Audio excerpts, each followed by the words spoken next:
And now, preview time. So let's take a look at what's coming your way.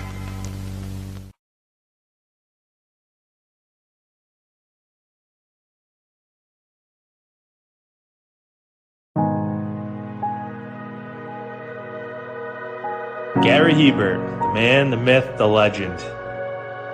I was amazed, and I was looking to become a better skater myself, and I wanted to be like Gary. When you look at a guy like this, he's one of the most talented people in his profession. He's been given gifts by God. It can get frustrating at times when you're trying things that maybe don't come as quickly to you as other things. And you never really felt that sense of frustration with Gary. It was always about improvement and positive reinforcement. Was it really the end? Was that head injury really the end? God has called Gary to continue to be a blessing to others and to be a passionate example. My name is Gary Hebert, and this is the World Academy of Hockey, otherwise known as the Inside Edge.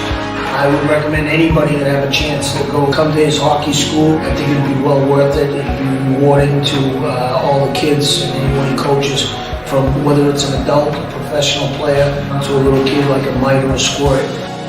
Gary, from day one, has been instrumental to my hockey career. I started out as a potential Division III player, and Gary brought me single-handedly through high school and into a top Division I prospect.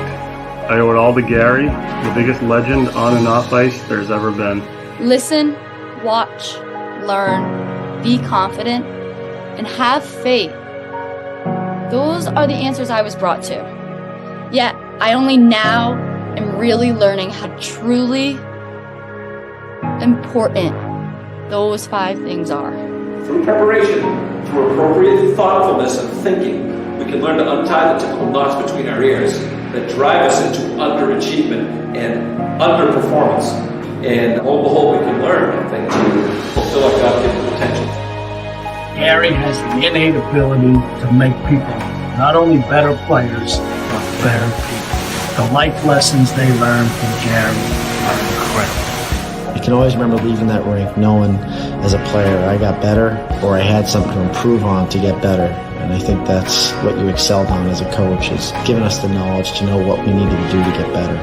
There's coaches who know the game, but can you communicate and create passion in your kids and in your players? And Gary's able to do that. Gary's got great knowledge and the great hands, but more importantly, his ability to connect with people and care for them. His communication skills, to me, really stand out, separate him, and that's why he's one of the best, in the world. Gary's a legend. He's a special man.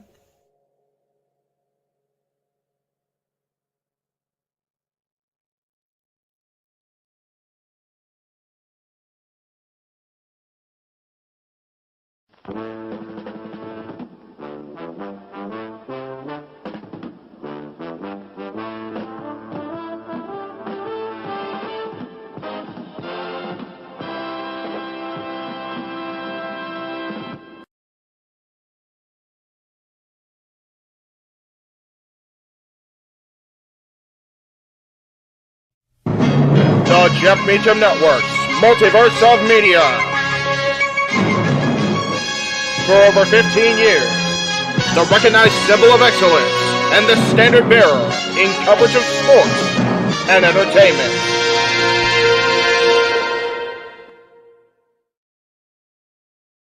It is Sunday, February 4th, 2024. It is the first Sunday of February, and it is our first opportunity to see the stars of NXT live on Premium Live Event with their Vengeance Day. Good afternoon, everybody. Good evening to some of you.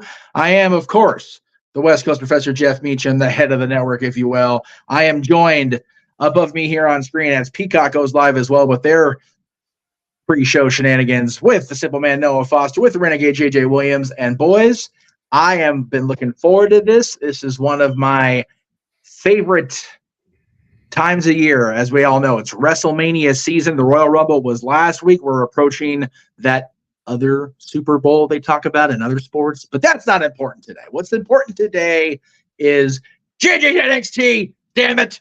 He don't digress. Well, nobody digresses. We are a non-digressing situation.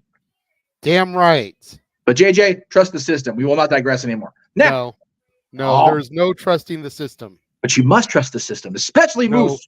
No, you must not.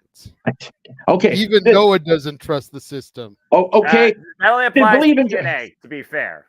That's fair. Anyway, NXT is live tonight with Vengeance Day. They are in Clarksville, which I didn't even know they still had a major arena in Clarksville. Good for them, man. That's awesome. That's cool. We are live on the Multiverse of Media. Noah Foster, JJ Williams are both here. I'm going to step out very briefly after this horribly botched introduction because I have flood control because rain in California sucks. I'll be right back, guys. Enjoy. That's right. Shawn Michaels and the crew took the last train to Clarksville, and the fans have met them at the station. It is time for Vengeance Day 2024. My NXT. Damn it. Noah, I have 3 words for you from the former head of NXT. Are you ready?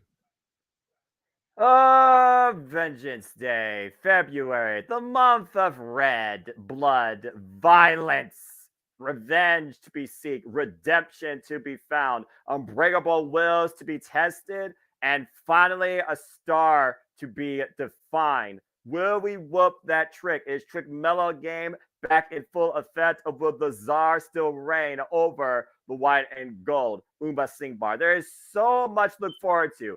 I am absolutely ready. I even said versus last year, when it was felt like a 1 to 2 match show. This year, 5 out of 6 matches look very promising, including Lyra Valkyra's first major PLE defense of the NXT Women's Championship against a much more determined, dangerous, I would think, self-proclaimed unbreakable Roxanne Perez. And of course, your guy that broke out in the breakout tourney, Obafemi, that border toss practically Dragon Lee out of the NXT World Championship picture. Dragon Lee has catched his contractually obligated rematch. We also have a 6-person mixed tag. We'll see 2 great women prospects tonight in their first in-ring debut alongside something called OTM and, of course, the D'Angelo family. Not to mention a time-honored tradition in the Dusty Rhodes Tag Team Classic Finals, where we'll see a Trick Metal game can go 2 for 2, or is Braun Breaker and Baron Corbin the ones to take the cup this year? And we'll see who truly is crazy enough to do whatever it takes for vengeance, as we have Dijak and Joe Gacy in a no disqualification match. This is going to be a very fun show, to say the least, and I'm looking very forward to it. There you go. It's going to be a good day. You know, I'm looking forward to every single one of these matches, even the one that you're not that high on, that 6-person mixed tag team match with the D'Angelo family versus OTM out the mud. You got to wonder what Reggie Scripps is going to be doing at ringside. Do the D'Angelo family have something to counteract that element? They've already brought Adriana Rizzo up to take care of Jada Parker, so there's going to be neutralization there. Like you said, man, both of these women making their debuts in the ring, at least as far as the main side of NXT goes. I don't watch Level Up. I don't know if they've had matches over there or not. But first debut matches as far as the main NXT goes, and the spotlight is going to be on those 2 women. Without doubt. You know, the D'Angelo family, I feel like the light is starting to dim on their reign as champion. To your point, we got the Dusty Classic later on tonight. Will we get the super team of the Wolf Dogs, Braun Breaker, and Baron Corbin as potential challengers to the D'Angelo family down the road? Or will Trick Mellow Game be able to keep things together and not self-implode? Stay on the same page. Hell, just stay in the same fucking book. About to say, let alone be on the same page. But I mean, if one is in Pride and Prejudice and one is in War and Peace, they ain't gonna have any kind of chance. There's a reason those 2 books do not belong on the same bookshelf if you've been to your local library. And also, to your point, this right here is truly the definition of can they coexist? With Trick Williams' mindset, his focus, he says he's focused on Vengeance Day, but he is involved in the main event after giving us the comeback in NXT history. And of course, Camilla Hayes has been at that dance before. He lost that very title to who Trick Williams is going to face. To the other side, though, you have two, I would think, very combustible elements that are very high ego. Braun Breaker, the former leader of your NXT, who is main roster bound, while Baron Corbin came down to NXT to redefine himself in a way, and seems like so far he has. So it's one of those things where can your agenda of what you want for yourself be put towards the side for any of these four men to allow the appropriate team to win the Dusty Rhodes Tag Team Classic? That's fair. Want to go ahead and acknowledge the head of my table, my tribal chief. Pop is in the room. Hello, good sir. to see you, good sir. And we did have communications with him earlier today. So I am proud to announce that come Friday, he will be joining Jeff and I as we count down the top 10 Beatles songs of all time in honor of the 60th anniversary of their historic debut performance on the Ed Sullivan Show. Oh, very nice. And It's crazy, right? Good stuff. We will have my dad joining us just like he did when we did our top 10 solo Beatles songs last year. Now he's going to be counting down the Beatles proper with us, if you will. Yes. And we did get a super chat from Josh. I have not read it yet, so if you want to go ahead and bring that up, Jeff. Okay, hang on. I gotta get into my producer side. Oh, for crying out loud. Well, while he does that, let's just go ahead and look towards the Dusty Rhodes Tag Team Classic. There we go. Time-honored tradition, of course, that is a tribute to the original father of NXT. But go ahead and talk about that super chat real quick, and then I think it's really fitting that we talk about the match that I think is going to set the story for the night. I don't know if you really want us to talk about this one, Noah, because he said for $2, hey, Noah, if you sing for Arlene, I'll sing for Maddie. Bro, and go to sleep. Mansfield, you know, as well as everybody else that is followers and viewers of Open Mic Night, Noah Foster don't sing for less than $25. At least. Yes. At least. Yes. And if you missed last night's Open Mic Night, go back in the archives across the multiverse of media where Noah Foster did the Macarena in his pajamas thanks to a $50 contribution from Arlene, the Arlene mentioned in that super chat. Yes. But we're not here to discuss that stuff. No. We're not here to embarrass Noah. We don't need him to turn the lights off, turn his chair, throw his headset down, and leave. We need the simple man to be here to call the action. Even though it is still not his NXT, it is much better than what it used to be. To his own admission a few moments ago, while Jeff was absent, last year, Vengeance Day, there were 2 matches he gave a shit about. Yeah. This year, it's 5 out of 6. You want to talk about growth. You want to talk about coming around and seeing the awesomeness that is my NXT. This setting right here is everything that you need. To answer the chat, I love the enthusiasm. I love the desire to send us a bunch of money. It's show day, kids. Let's focus on the wrestling in the ring. Saturday night's where it's at. Y'all know that. Saturday. And non-copyright. There you go. Josh, non-copyright, damn it. Not non-copyright. But by the way, God, was Collision freaking awesome. I'm looking to see was if it? NXT Okay, good. could beat that. That was a tremendous show. Good to know. Good to know. Cape Rare says, I wish I was there to give you my top 10 songs just to let you know A Day in the Life is his number 1. Good choice. It's a solid choice. Not a bad choice. Not a bad one. Definitely not my number 1. Right.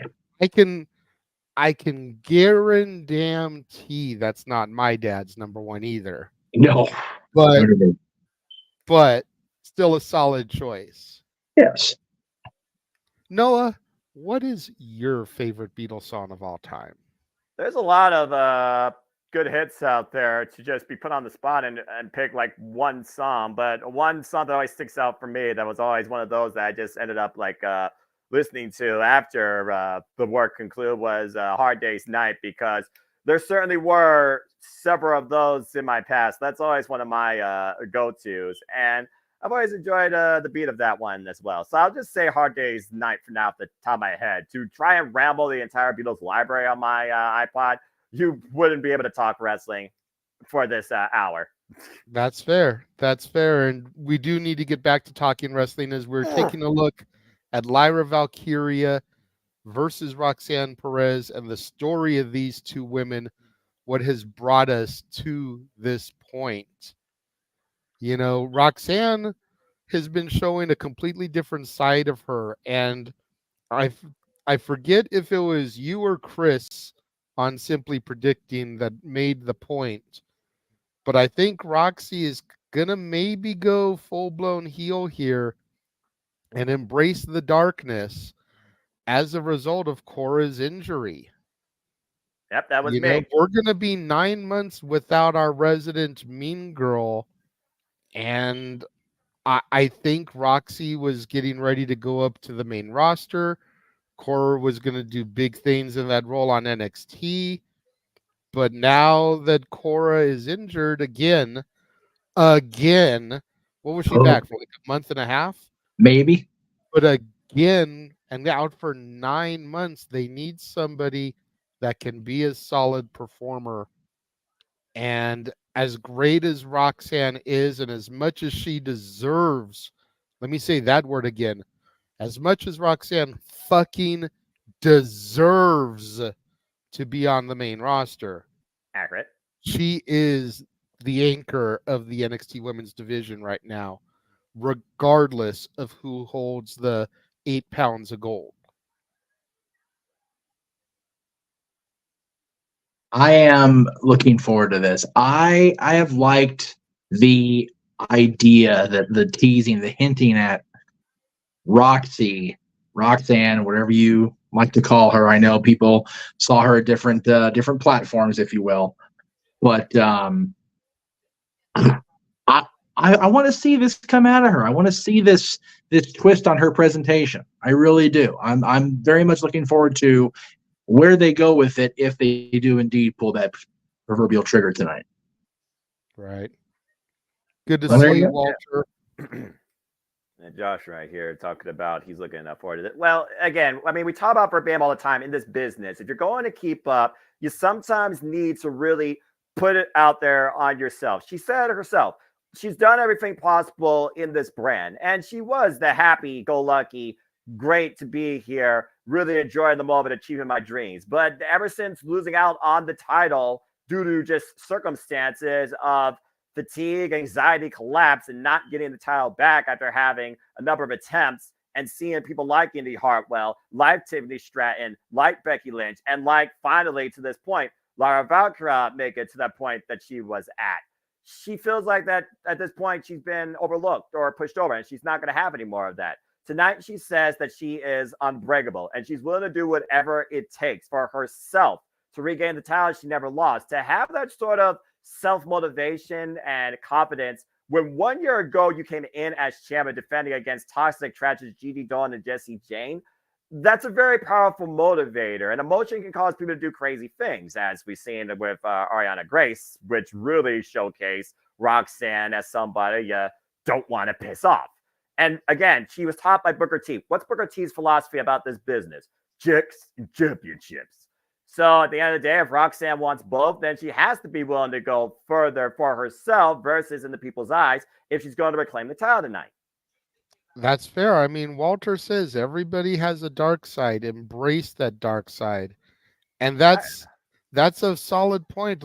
But like I said on Simply Predicting, I always saw Roxy as being the Ricky Steamboat. Just that girl that never turns heel. Everybody loves her so much. She's got the athleticism. She checks every box. And I'm sure she can work heel. Because most of the time when you train in the heel style because being good just comes so natural to so many people. You've got to train to be evil. But I wanted her to be that Ricky Steamboat that just never turns. And for the last, we'll say 6 months, maybe even as far back as 9 months, we've really started to get that. We'll call it an edge out of her. It hasn't been full-blown darkness yet, but we've been getting that edge out of her where she's walking that fine line. Yes.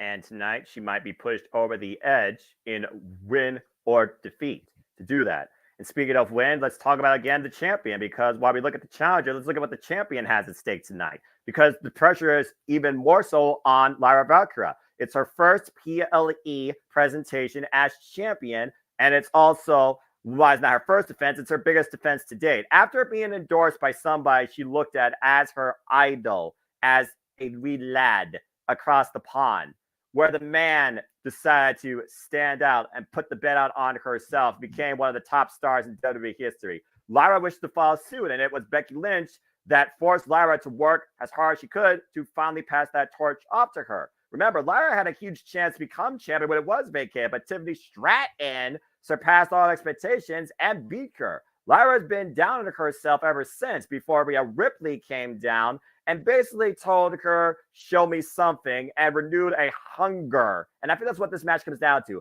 A hunger for Roxanne that was found in Lyra to finally bring Lyra to the top of the dance, as she should have been in NXT UK, but that's a whole different story.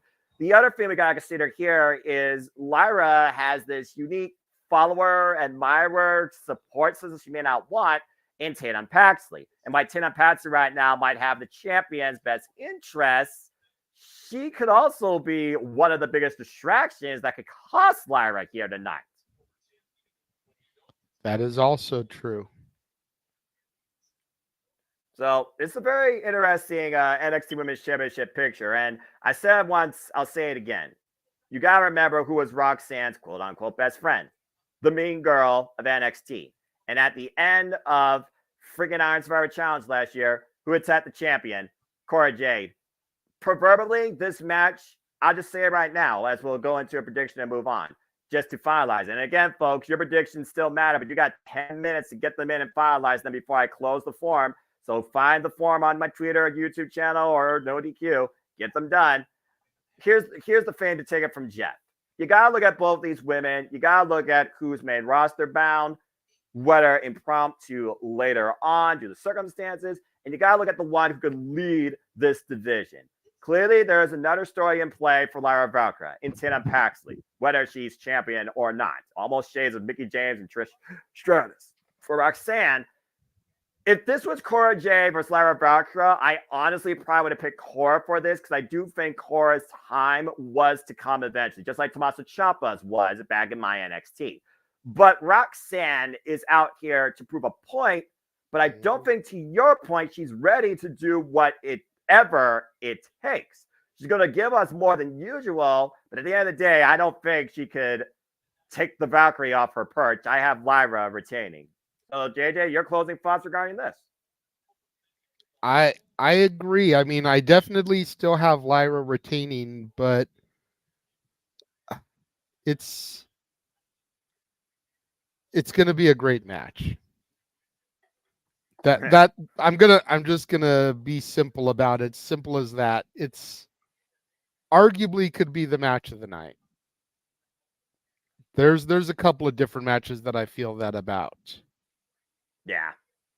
Definitely a sleeper, as it is the only really female match on the card, because although we do have 2 female combatants in the 6-person tag, that's not what it's about at the end of the day. There you go, folks. So again, folks, the first time NXT Vengeance Day comes to us from Clarksville, Tennessee, and I honestly can't remember the last time NXT was involved in this town. So maybe it's another market being explored. Still a lot more to talk about here as we continue our way towards the Jeff, top what of did the you hour. think about this match? You didn't. I don't think you gave your thoughts. Yeah, about to say, Yeah, sorry, I'm trying to keep an eye on the front door. You're fine, brother. Yeah, God, you guys both made very valid cases, and the chat room is definitely making me think.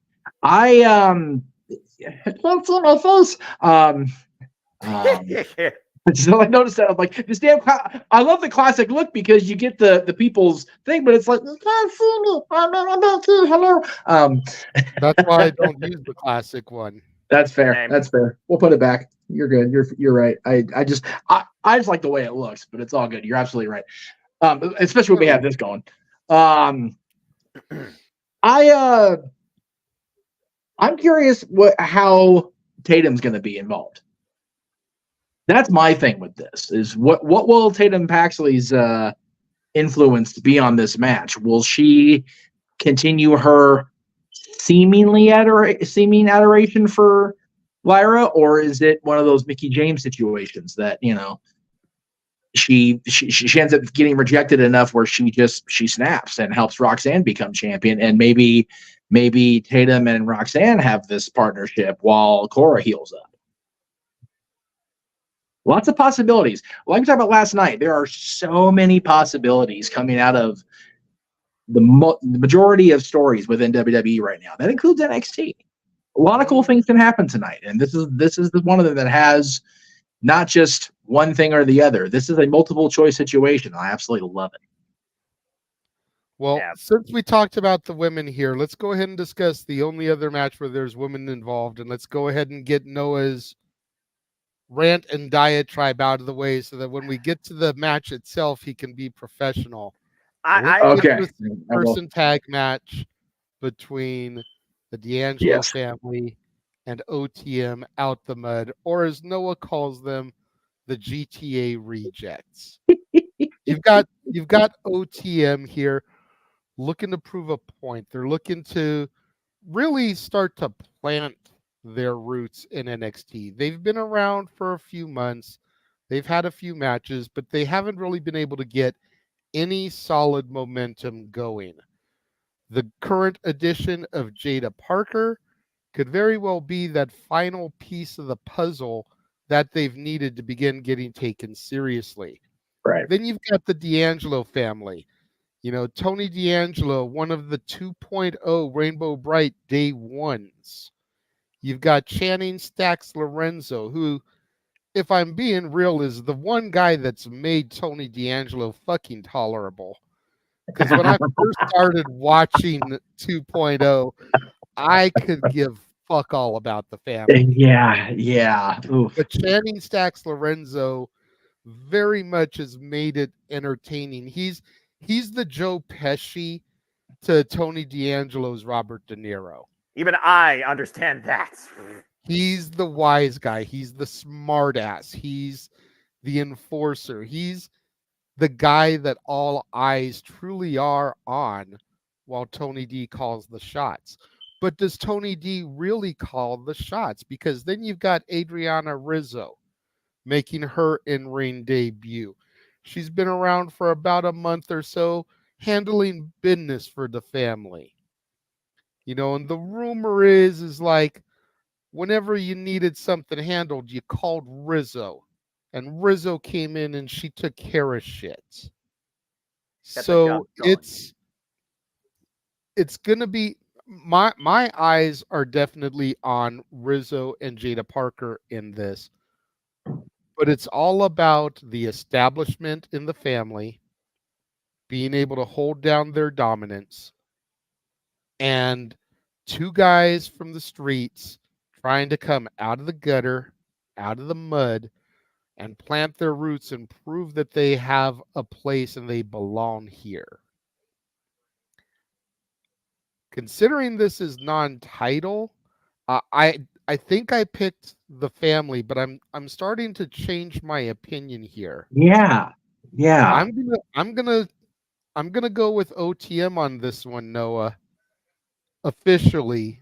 Yeah. Because I feel like they need this victory, if nothing else, to maybe then get another legit shot at the straps.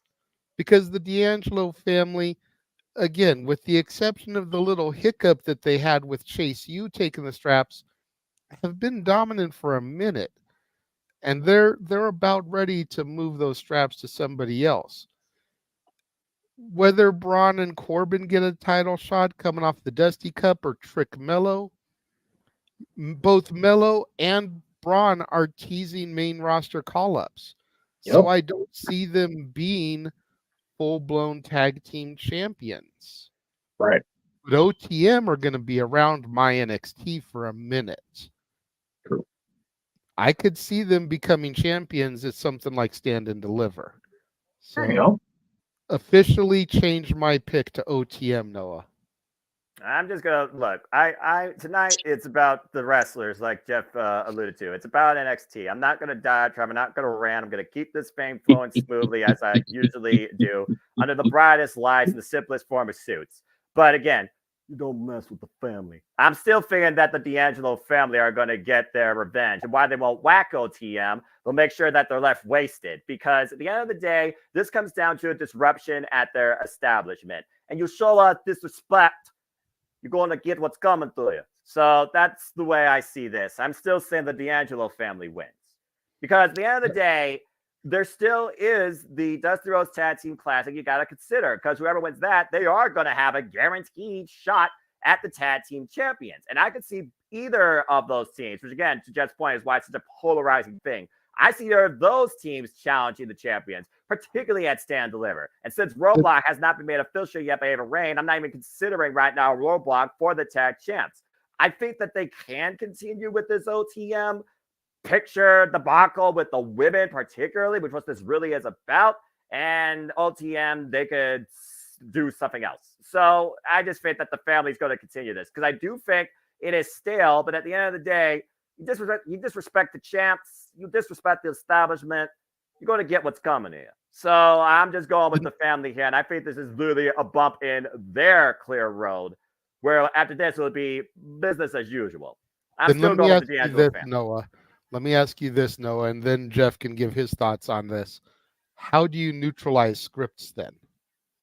The D'Angelo family doesn't have that outside the ring presence to help neutralize scripts. I feel like scripts is going to be the X factor in this. Well, I don't know how expansive the family is, but the accountant is the one that takes care of business. I imagine that she will have an investment and insurance policy in mind to make sure that things don't get too far out of line. So forget about it. Forget about the worries. I feel like that the family are going to have something up their sleeve, and it won't just be a crowbar. But you're right. But hey, the family once had a stack of dimes. Maybe quarters will come into play. I think that the family has something else in mind to neutralize scripts, to your point, Reggie, whatever the hell you want to call him. That's fair. That's fair. And I did see Jeff's facial reaction when this comment came up. Josh, that's all I got to say. That's all I got to say, Josh. Showtime is at 8 o'clock Eastern, 5 o'clock Pacific, Vickers. The pre-show is currently on the Peacock app and YouTube right now, which is what we are covering. We are giving our thoughts on everything going on within the pre-show environment. And while we wait for Jeff to come back, let me see here. Let's go ahead and discuss this one. Yeah, that's very true, Cape Rare. I do remember that. I also remember her side lost. So let's go ahead and discuss. Okay, Jeff just came back. Did you want to go ahead and give your thoughts on this one before we go back? Yep. Hang on. Oh, hi. Here we go. Okay. No, we're good. First of all, I'd like to say this. Where'd that comment go? There we go. The Tracy one, we already addressed it. I didn't. All right, Josh. Very good. Now, I love both these teams. Attila, no, they don't do kickoff matches. All 6 matches are on the main card. Thankfully. Be more to do. So I don't remember what I picked on the prediction sheet because I did it this morning when I first woke up. No, so I apologize if I came off a little blah. But oh, you're fine. I went out fine. No, I tend to agree with JJ that it's not a championship match, and OTM definitely needs to, your classification of OTM is exactly why they need to win, Noah. They need to prove they're not just a bunch of GTA rejects. They need to go out there and show that they are a viable, capable tag team and stable within NXT. How do you do that? You beat the champions on a Premium Live Event. So I think OTM's going to win this one, but I think they're going to keep building towards Stand and Deliver as well. Even if they do include the Dusty Finals winners in the tag team championship situation as well. There you go. And then we were going to move on to this one, the breakout sensation, Oba Femi, giving the rematch to Dragon Lee for the North American Championship. Good Lord Almighty. I mean, this dude, for those of you that have not seen Oba Femi yet, if you go to the dictionary and look up the word beast, you'll probably see a picture of Oba Femi. Synonym, powerhouse. Right next to a picture of Brock Lesnar, Dude is just insane with his ability, and he's still so young in his career. Yep. At the same time, Dragon Lee, man, he's your traditional lucha. Is Oba Femi going to be able to keep up with Dragon Lee now that Dragon Lee is prepared for him? Oba Femi, at the end of the day, took the Money in the Bank route and cashed his contract for the Breakout Championship in after Dragon Lee was already worn, tired, beaten, and battered. Dragon Lee is now 100% and ready for Oba Femi. He's probably done research. He's probably looked at videotape. He's been studying his matches. Dragon Lee is going to be prepared this time. Is the rookie going to be able to hold it down against the experienced luchador here? Or is this Dragon Lee's last hurrah before he goes back up to SmackDown, where he already was in the first place? About to say, you mean go up to SmackDown permanently at this point?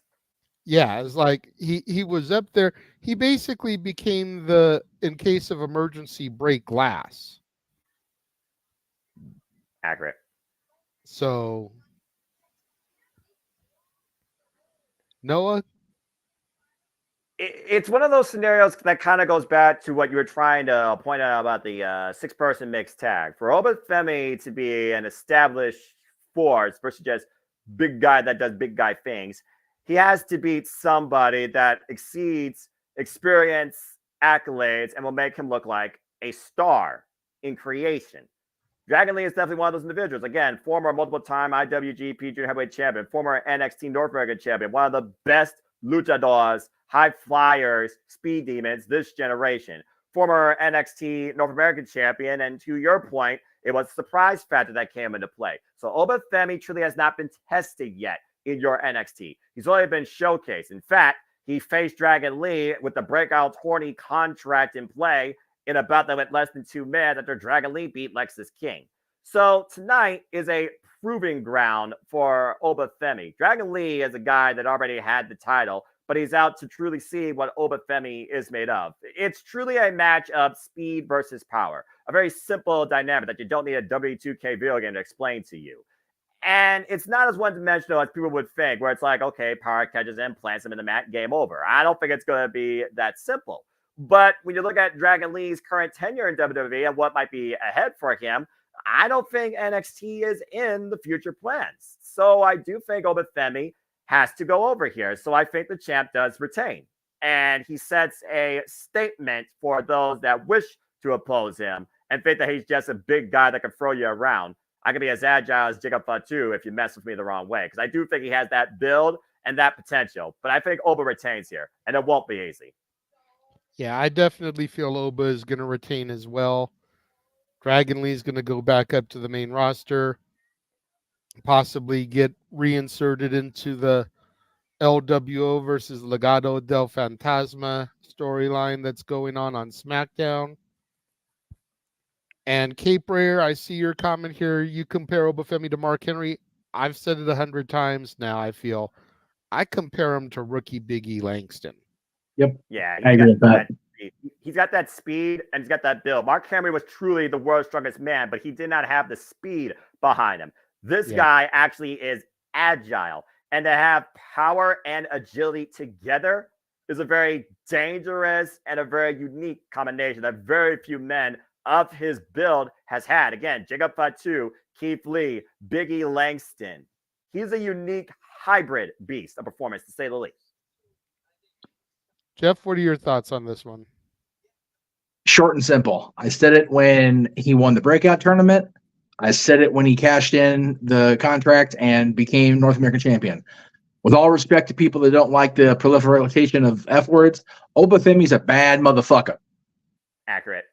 And he gonna retain. It's not gonna be as easy, like you guys said, but he's still a bad motherfucker. And he's gonna send Dragon Lee back to SmackDown with his bag of in order, because this guy's gonna be in NXT for a while, like you said. He'll be a force to be reckoned with, and he needs to show that he can do it without having the advantage of using a cash-in situation. Dragon Lee will put up a fight, but it'll still be what it'll be. There you go. And I'll let you take back over as far as sharing on the screen. Good shit. Now that you're back in the room. All right. Well, this we've got it's gonna be unique. this one.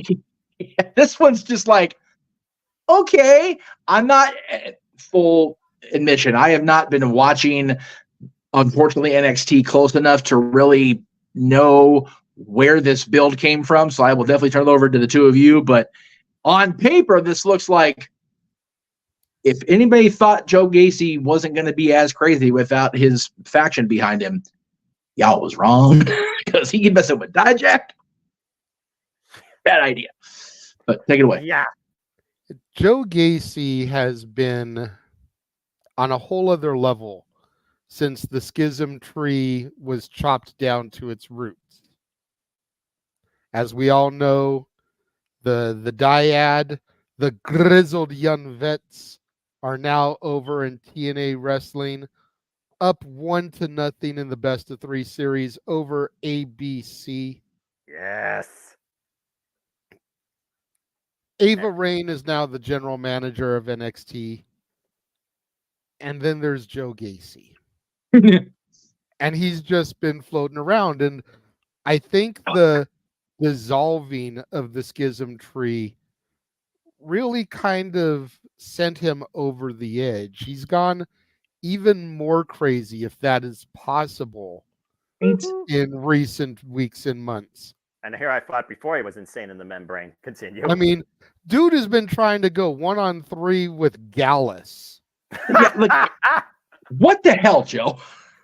I'm just saying, he's been wanting to go 1-on-3 with the Gallus boys. Hey, I'm all for seeing obliteration of somebody opposing the kingdom. I'm all for that. Like, you are a sick, sadistic, simple man. You want to see this man die. Like, do you want to do Joe Gacy? Because I get Joe Gacy right there. Go against the top boys.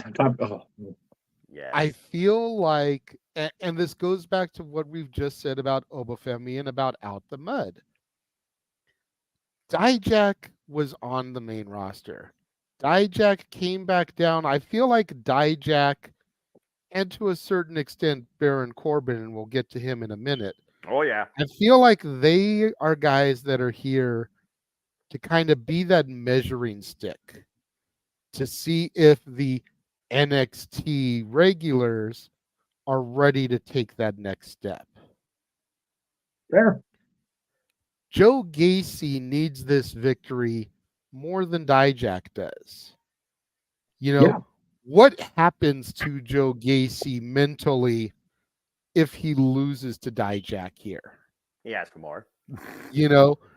Dijak beat him from pillar to post, from brick wall to wooden door, to outside the arena, to on top of production truck, and slammed him to trash dumpster on Tuesday night. And when Ava Rain chastised him about it, Dijak said that he wanted a match, and Joe Gacy sticks his head up out of the dumpster and accepts with a sadistic grin on his face. Right? Like this is what he wanted. It's always the quiet ones that you've got to watch out for. Uh-huh. Joe Gacy is a crazy, deranged motherfucker. Yes. Take a quote from Martin Lawrence. Yes. Joe Gacy is going to shock the world here and defeat Dijak. I agree. He needs it. Dijak will be fine with the loss. Joe Gacy will not. Yeah. Well, the thing is, though, again, how far do you drive a person's mentality into insanity? It's almost like, again, you said yourself, Joe Gacy, he asked for this. Maybe he thrives in pain. He thrives in chaos. This is like his new path of enlightenment. And in a way, maybe he's already won. I mean, it goes back to Lexus King. When he first arrived and challenged him on the NXT PLE, everybody thought that Lexus King should have won. He didn't, but he still got the opportunity and left one hell of an impression. And why that was literally in his genesis now of this NXT. And Joe Gacy's been around much more for a longer span of time.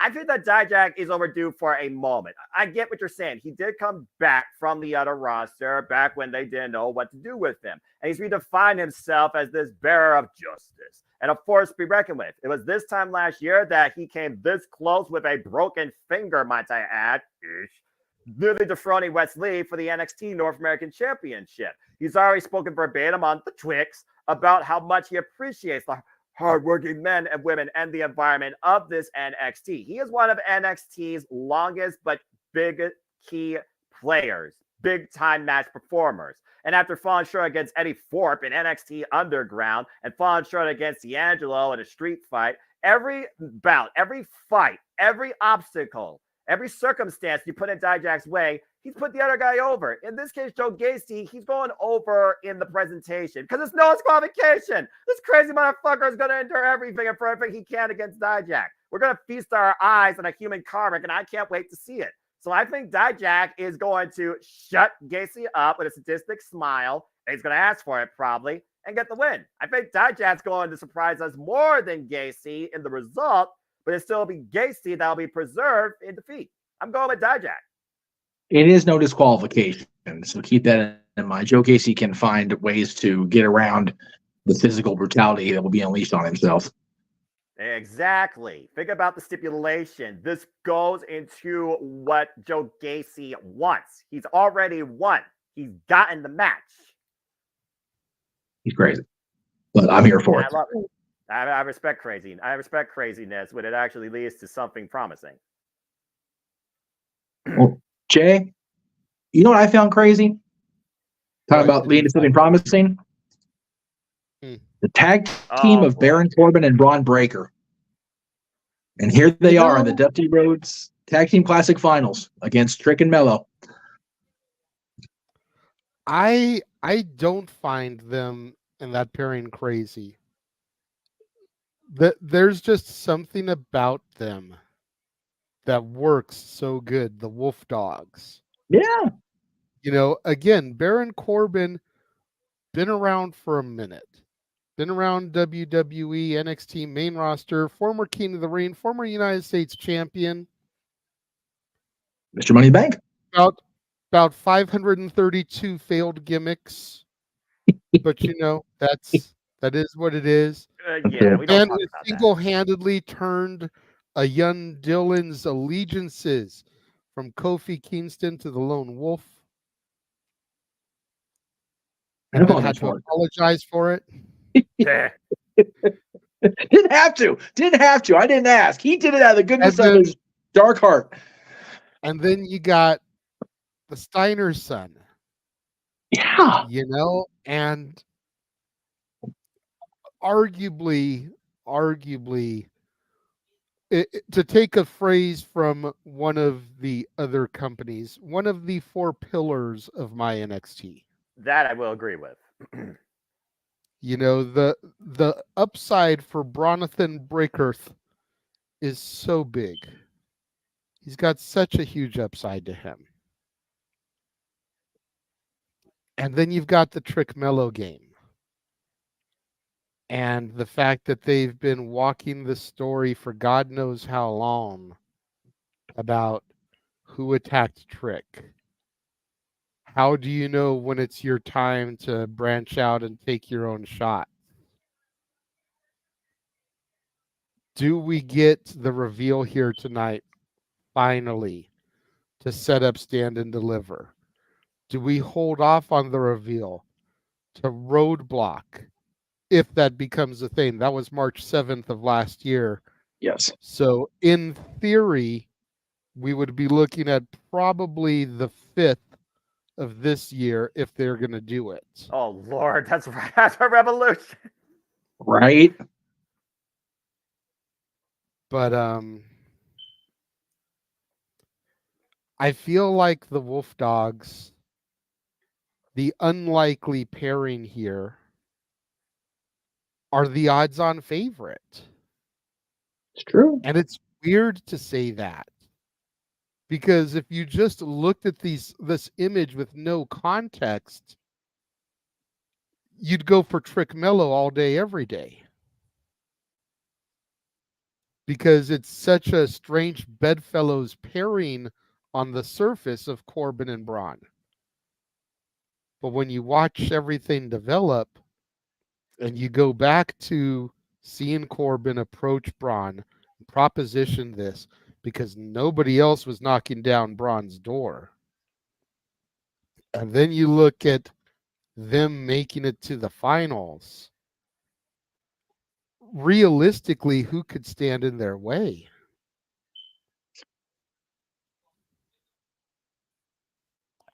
As much as it pains me to bet against Trick Mello, I've got the Wolf Dogs in this. I do too. I do too. I just meant it was crazy. Like, you think back, you mentioned the 458 or whatever it was failed starts for Corbin, and it's like, man, there is no reason he should be doing this well, this bang up of a job, except that that's the reason he should be. I love it. I love seeing Corbin rejuvenated. I like the interaction. I like the hesitation, the tentative partnership, because neither one of them really think they can trust the other, because they're both a couple of distrustful assholes. But it works. It works on levels it shouldn't work. It's very much the odd couple situation, except they're both driven by that desire to prove that they're more than their name. They're more than their failed past. They are greater together than the sum of their parts. Whereas Trick and Mello have been, as you said, JD, on very shaky ground.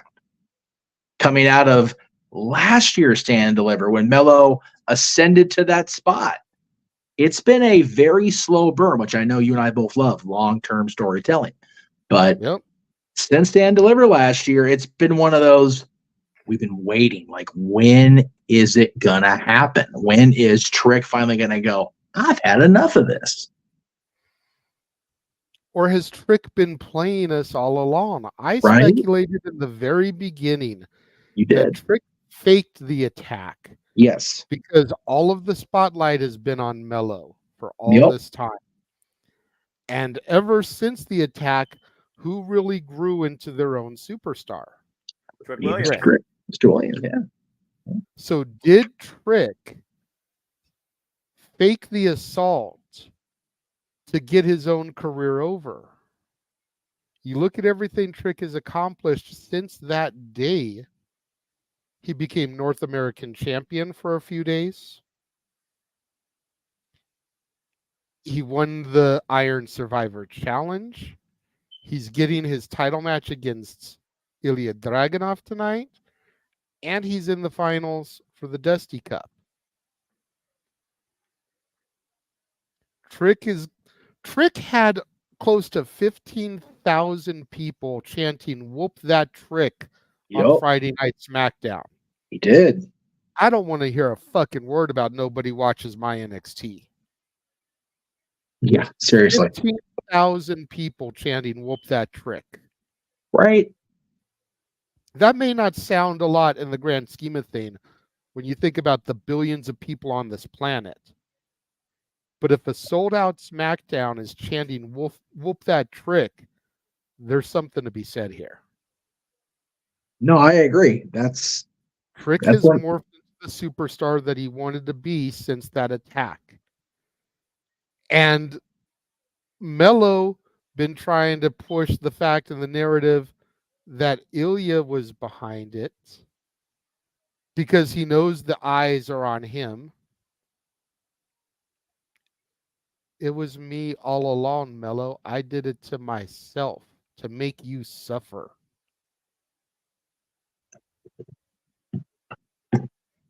You want to talk about some swerve storytelling? There's some swerve storytelling right there.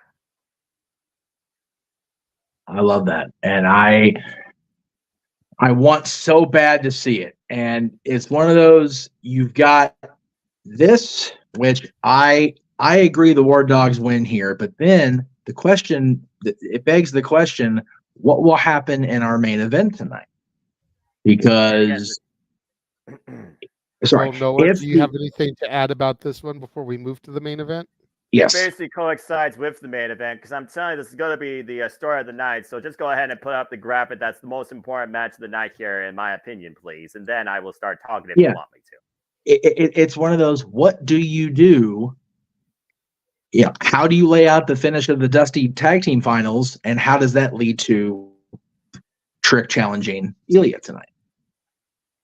Well, again, you look back at this whole narrative as you talked about, the whole idea of what happened to Trick, who attacked Trick, how did Trick get assaulted. It started back in October 2023 to give you all a little bit of long-term storytelling here. So we've been looking at this now for literally over 4 months. And the thing about this is Carmelo Hayes is the guy that got the moment. He got the shine. He got the hype from the very guy that's been along his side since day one. But it was one unique question off air that really turned the tides in Trick Mello game going to that next level on both sides.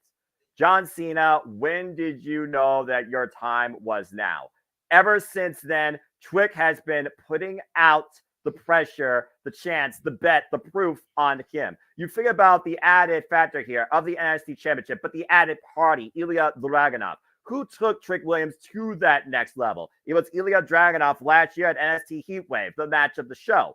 And ever since then, it has been Ilya and Trick tied together more in this narrative than Carmelo Hayes himself. Carmelo Hayes is almost the accessory to this. Carmelo Hayes has had his own agenda until they decided to work together in the Dusty Rhodes Tag Team Classic. And as Trick got the NXT North American Championship at No Mercy, the same night Carmelo Hayes lost the NXT Championship to Ilya Dragunov. You go to the Iron Survivor Challenge where Trick Williams qualified for that match after this whole conspiracy was all up and down and about with the added factor of Baron Corbin making things personal and very heated with Ilya Dragunov and his family, where we had inadvertent shots with the championship and inadvertent interferences at times in matches up to that point. Trick was the comeback of the century in NXT, pinning the entire field in less than 3 minutes, becoming the Iron Survivor last year in December. Was supposed to get that match New Year's Eve, but due to WWE Medical, we're now on a bigger stage. So right now, Trick might be a victim of his own incredible work. But at the end of the day, we're going to whoop that Trick all night long. What it really comes down to for me, though, is, again, Carmelo Hayes' mindset. I don't look at Trick Williams this night. I look at Carmelo Hayes. Either Dragunov or Trick Williams, they know what's ahead. They got the main event. The NXT Championship's on the line, and we're going to see who truly deserves it more. But then you have Carmelo Hayes right now, where the ad agenda is the Dusty Rhodes Tag Team Classic and doing things together as Trick Mello Game. But at this point, is Whoop That Trick bigger than Trick Mello Game? And is Carmelo Hayes aware of it and he doesn't like it? And will we finally see that anger, that thought provoked tonight in what could cost Trick Williams everything? Ela Dragunov said it perfectly. You have that look. You have that determination. You have that focus. You have a beautiful story. You are going to be part of history, just not the history you're thinking. And honestly, I think the history we're thinking goes so many ways. We don't know what history holds in store for us tonight. And that's the beauty of this, and also the most dangerous thing about this. Either way, Vengeance Day is going to be assembled by its name, and it all culminates with this match. And whether or not we whoop that Trick or Mello doesn't miss, costing him. Yeah, I think Mello realizes that Trick is bigger than Trick Mello. That's why he kept trying to force himself out there during Trick's major matches. And what did Trick keep telling him? I want to do this on my own. Trick was hesitant to partner with Mello to be part of the Dusty Classic. Exactly. But here they are in the finals. It just goes to further my theory about Trick having set it all up in the first place. Mello takes the fall in the match. Trick then lambasts Mello. I never wanted to do this in the first place. Then Mello prevents Trick from winning the title, which sets up our stand and deliver match between Trick and Mello.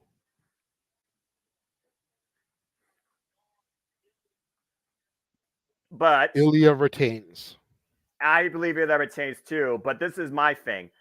Anger, misguided focus could rattle Trick Williams' game heading into that match, which is why I do think that Trick Mello game actually can get it done tonight, because I still think at the end of the day, Braun Breaker is main roster bound. Earlier tonight, he was looking at that SmackDown contract. And on Raw, we're going to see what Adam Pearce has to say to both him and Jade Cargill. And Baron Corbin, he came down to renew himself in NXT. But he doesn't necessarily need to do that alongside Braun Breaker. Braun Breaker is main roster bound. I think Trick Mello game surprises and gets that win, thus giving Trick Williams that added motivation. And maybe Carmelo right now is cool, knowing that he has another chance at glory with the tag team championships. And whether or not Trick wants Mello in his corner or wants to trust him to do it on his own, hey, Mello, quote unquote, will be fine with doing that. I think there's more suspension of disbelief in the climax of this story with Trick Mello winning than Trick Mello losing. So I actually, last moment before they were official, I changed mine to Trick Williams and Carmelo Hayes for the Dusty Tag Cup, but Ilya's retaining. As we get ready for the show, Jeff, you close it out. What's your thoughts on this championship match? I think the long game that we've been playing as NXT fans is finally gonna bear fruit tonight, and I love it because it's what it's about. I don't say we all because it's not everyone.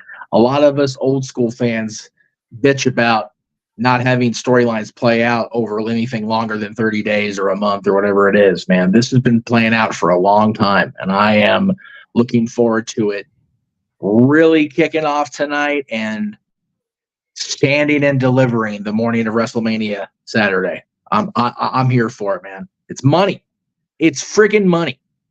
These two guys have proven that they can be major money, and I am absolutely 100% invested in sitting back and getting to produce this show for you guys, but sitting back and watching it unfold on my Peacock screens. I'm here for it. My official prediction is Ilya retains the championship, and that Braun and Baron Corbin win the Dusty Classic because of the impending implosion of Mello and Trick. And with that being said, as producer man just gave us the words, don't go anywhere, folks, because NXT Vengeance Day is about to kick off our Sunday night right now. Yeah, okay. I did see your super chat. There's the oh yeah, okay. You guys gonna get synced up. Of course, because We've been there when it was then. Forever. We are here in the now. And once again, Okay, forever, you're behind me. we're going to be part of this fun here at the JMN Multiverse of Media together. Black screen. Fade to black, fade to black. Black screen. Roses. Black screen. All right. Okay, cool. There we go. Okay, While they are JMN? showing this, oh, sorry, go ahead, Jay. Good. I was going to say, to answer Emmanuel's super chat real quick, I don't know what happened to him. Yeah, I didn't even know he was gone. Place in a match. He took place in a match in September 2023 against Braun Breaker in India, and he hasn't been seen since. I don't know if maybe they had buyer's remorse and they sent him back down to the PC for more seasoning, realized he wasn't ready to come up to the main roster. But I honestly don't know what has happened to Odyssey Jones. If I hear something, brother, I will let you know, because I know you and your sister are so good to us. Yes. With your love and support. So if I hear something, I will let you know. But I know nothing right now. I was curious myself about Odyssey because I saw there was something there, but it just I think what you said is on the money. Like, it wasn't like the plate wasn't fully ready for presentation yet. You know, we'll see. But these guys and gals of NXT are ready for their presentation in prime time, man. Premium Live Event, first one for NXT in this very young year. It's crazy to think about it, folks. We've got the women of NXT doing their thing. There's a woman general manager for the first time in WWE in a long time. And her papa just happens to be the topic at hand around the wrestling world, isn't he, right now?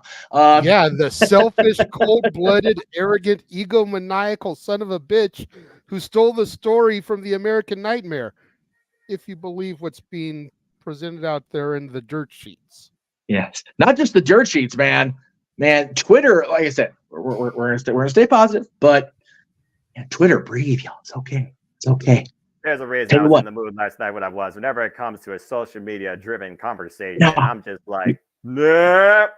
For real though, in between matches, I encourage you. Y'all don't need to hear me, go outside and step in some grass, get some air in your lungs, come back in and watch the next match. I promise you, unless you're out here because it's raining like a mucker feather, you'll be okay.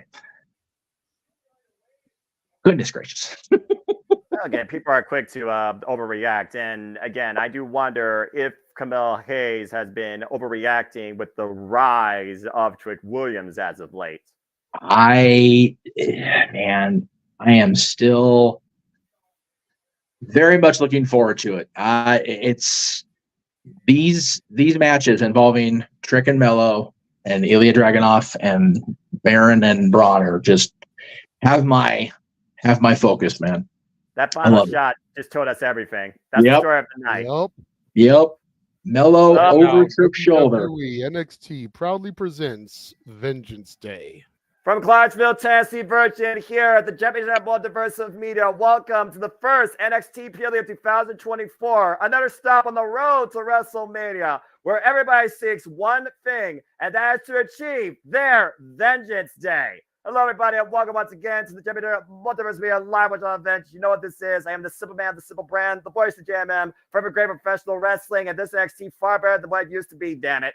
And my name is Noah Foster, as of course with me is the man who's named the marquee, Jeff motherfucking Meacham, and the guy that has endorsed this brand since its existence, damn it, and doesn't digress, the Renegade Wrestling, JJ Williams. And guys, it looks like, again, history is certainly going to be made by these young, bright, up-and-coming men and women of this environment, of this ever-evolving landscape, as we look to see who will etch their names on the Dusty Rhodes Tag Team Classic Cup. And it looks like we're kicking things off with it. JJ, you ready to go tonight? I am ready, man. I'm ready to whoop that trick. Whoop that trick. All right. Although I think it's great that we've got Wade Barrett back for one night, but I am going to miss Booker T not having his ad-libs for Trick Williams' theme. That's probably the one thing that Booker T actually does coherently on commentary that people will enjoy. But tonight, we'll see if we whoop that trick along with him. Carmelo Hayes and Trick Williams, who punched their spot tonight in the finals of the Dusty Rhodes Tag Team Classic, beating the North Blade and Malik Blade, and the Latino World Order. Carmelo Hayes, former NXT World Champion. And again, folks, Trick Williams starts the night and closes the night as he will be contesting for the NXT Championship in our main event. But can he go 0-2, 1-2, or 2-for-2? It all starts right here alongside the 1 of 1. Feel the energy of this place, man. You hear it on your screen. I do. I also heard Wade Barrett trying to do Booker T's ad-libs, and I just had to hang my head. It's like, I thought I was the whitest white man, and then Wade Barrett opened his mouth with that bullshit. Well, you know, you got to applaud effort. And speaking of effort, how about the effort of the very unique, unlikely allies that have formed between Baron Corbin and this freaking dog off the chain, Braun Breaker. Oh, look at Braun! He's got a chopper of his own. What is this? The Disciples of the Apocalypse now? Coming out on their motorbikes together? I'm just going to put this in perspective, JJ. WrestleMania 35, Triple H did a Mad Max cosplay. And The Undertaker, of course, was a badass that rode in on your NXT on a motorcycle. So I guess Baron Corbin and Braun Breaker, they roll alongside each other on choppers. And again, this match is all about defining unity in the name of honoring the late, great Dusty Rhodes. Of course, Baron Corbin and Braun Breaker made their way to the Dusty Cup Finals, beating Gallus and Axiom and Nathan Frazier. God bless you. Could we not get Limp Bizkit's rolling for one night if they were going to do this? I'm just saying. Maybe they didn't think that, they were hot enough for that. There you see that beautiful trophy. And again, one of these two teams' names will be encrusted in immortality forever with Finn Balor, Samoa Joe, the Offers of Pain, the Undisputed Era, Aleister Black and Ricochet, MSK, the Broserweights, and of course, the most recent winners, the Creed brothers, Julius and Brutus Creed. The Broserweights, wow. Yes, Pete Dunne and Matt Riddle was a thing. Somebody grab me an ice pick so I can poke my eyes out for that one. The Broserweights. Yeah. I had forgotten about that. Damn you, Noah. I'm here to make the history, right?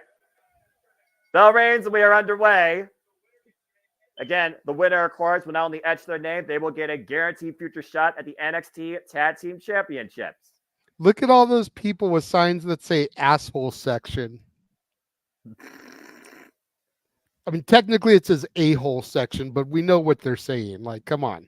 Continental tie-up. I don't think Mr. Kennedy is from Clarksville, Tennessee, but I could be wrong. Wonder if Mickey Dolenz is there tonight. Damn. You're wrong for that. Of course, Braun Breaker. The other three are dead. They can't be there. Yes, but still. Two superstars right now in the ring that have already made an impression on the main roster. Braun Breaker, of course, coming off the Royal Rumble alongside Carmelo Hayes. And Carmelo Hayes, of course, was in that tournament to get a shot at Logan Paul at the Royal Rumble, which he eventually lost to Kevin Owens, who got the opportunity. Ooh. Again, we talked about before the focus, the mindset. Three of these men have one thing in mind, and that's the Dusty Rhodes Tag Team Classic. Trick Williams has to redirect his focus on right now versus what's later. Mm-hmm. He can't allow himself to try to look past this match to the title match, but he also has to try to keep in mind what lies ahead of him because he doesn't want to run the risk of getting exhausted or potentially injured by having this second match here tonight. Oh, and just got run over by Braun Breaker to your points. Speaking of the last train to Clarksville, Jesus just took him down like a freighter. Yeah. Well, again, the explosive agility and power of Braun Breaker.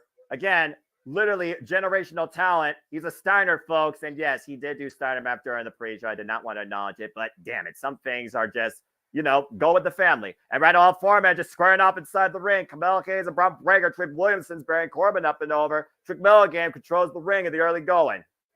You may not want to acknowledge the fact that he did Steiner math, but we do have to acknowledge the height that Trick got on those drop kicks a moment ago. Jesus.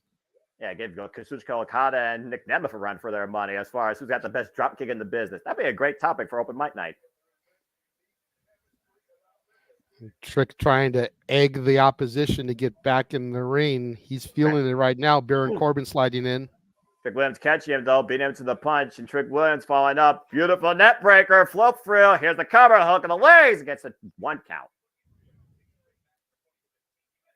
And again, we talked about Baron Corbin. Let's just forget about this. Again, Baron Corbin's last accolade of his career was 2017. It was the W United States Championship for 7 days. Baron Corbin, former general manager of Monday Night Raw, former Andre the Giant Battle Royale winner, former King of the Ring, and now he has a chance to be part of Immortality in the Dusty Rhodes Tag Team Classic in this resurgence of his career in NXT. Wasn't the King of the Ring victory after the United States title win, though? That was, yes, during the Thunderdome era, to your point. So that would have been his last accolade. Yeah, I suppose, but what's a bigger accolade, a championship or a moniker that barely is even remembered to this day? It just depends on how you look at things. I mean, United States championships come and go, and if you only held that title for 7 days, it's a forgetful reign. 70, whereas he was King of the Ring for an entire year. I remember him seeing videos of him like actually perpetrating and doing the gimmick for a while thereafter. So some could argue that that was the more recent accolade. Fair enough. Oh, man!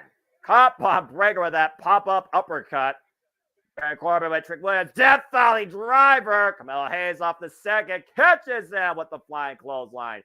Bob Breaker, though, hoisted Carmelo Hayes up and over. Oh, my God! Jesus, what a cutter there. Take over TKO, quite literally. And then kips up with ease like it was nothing to the big man. Look at it again. Up and over, hooks the neck, drives him down. Bob Breaker has all the tools to be a top star in WWE. No wonder Nick Aldis gave him that contract. And again, Nick Aldis has already advertised Braun Breaker to sign for SmackDown. And Braun Breaker was looking at that contract earlier tonight. So again, I talked about Trick Williams being of two minds. Is Braun Breaker of two minds here?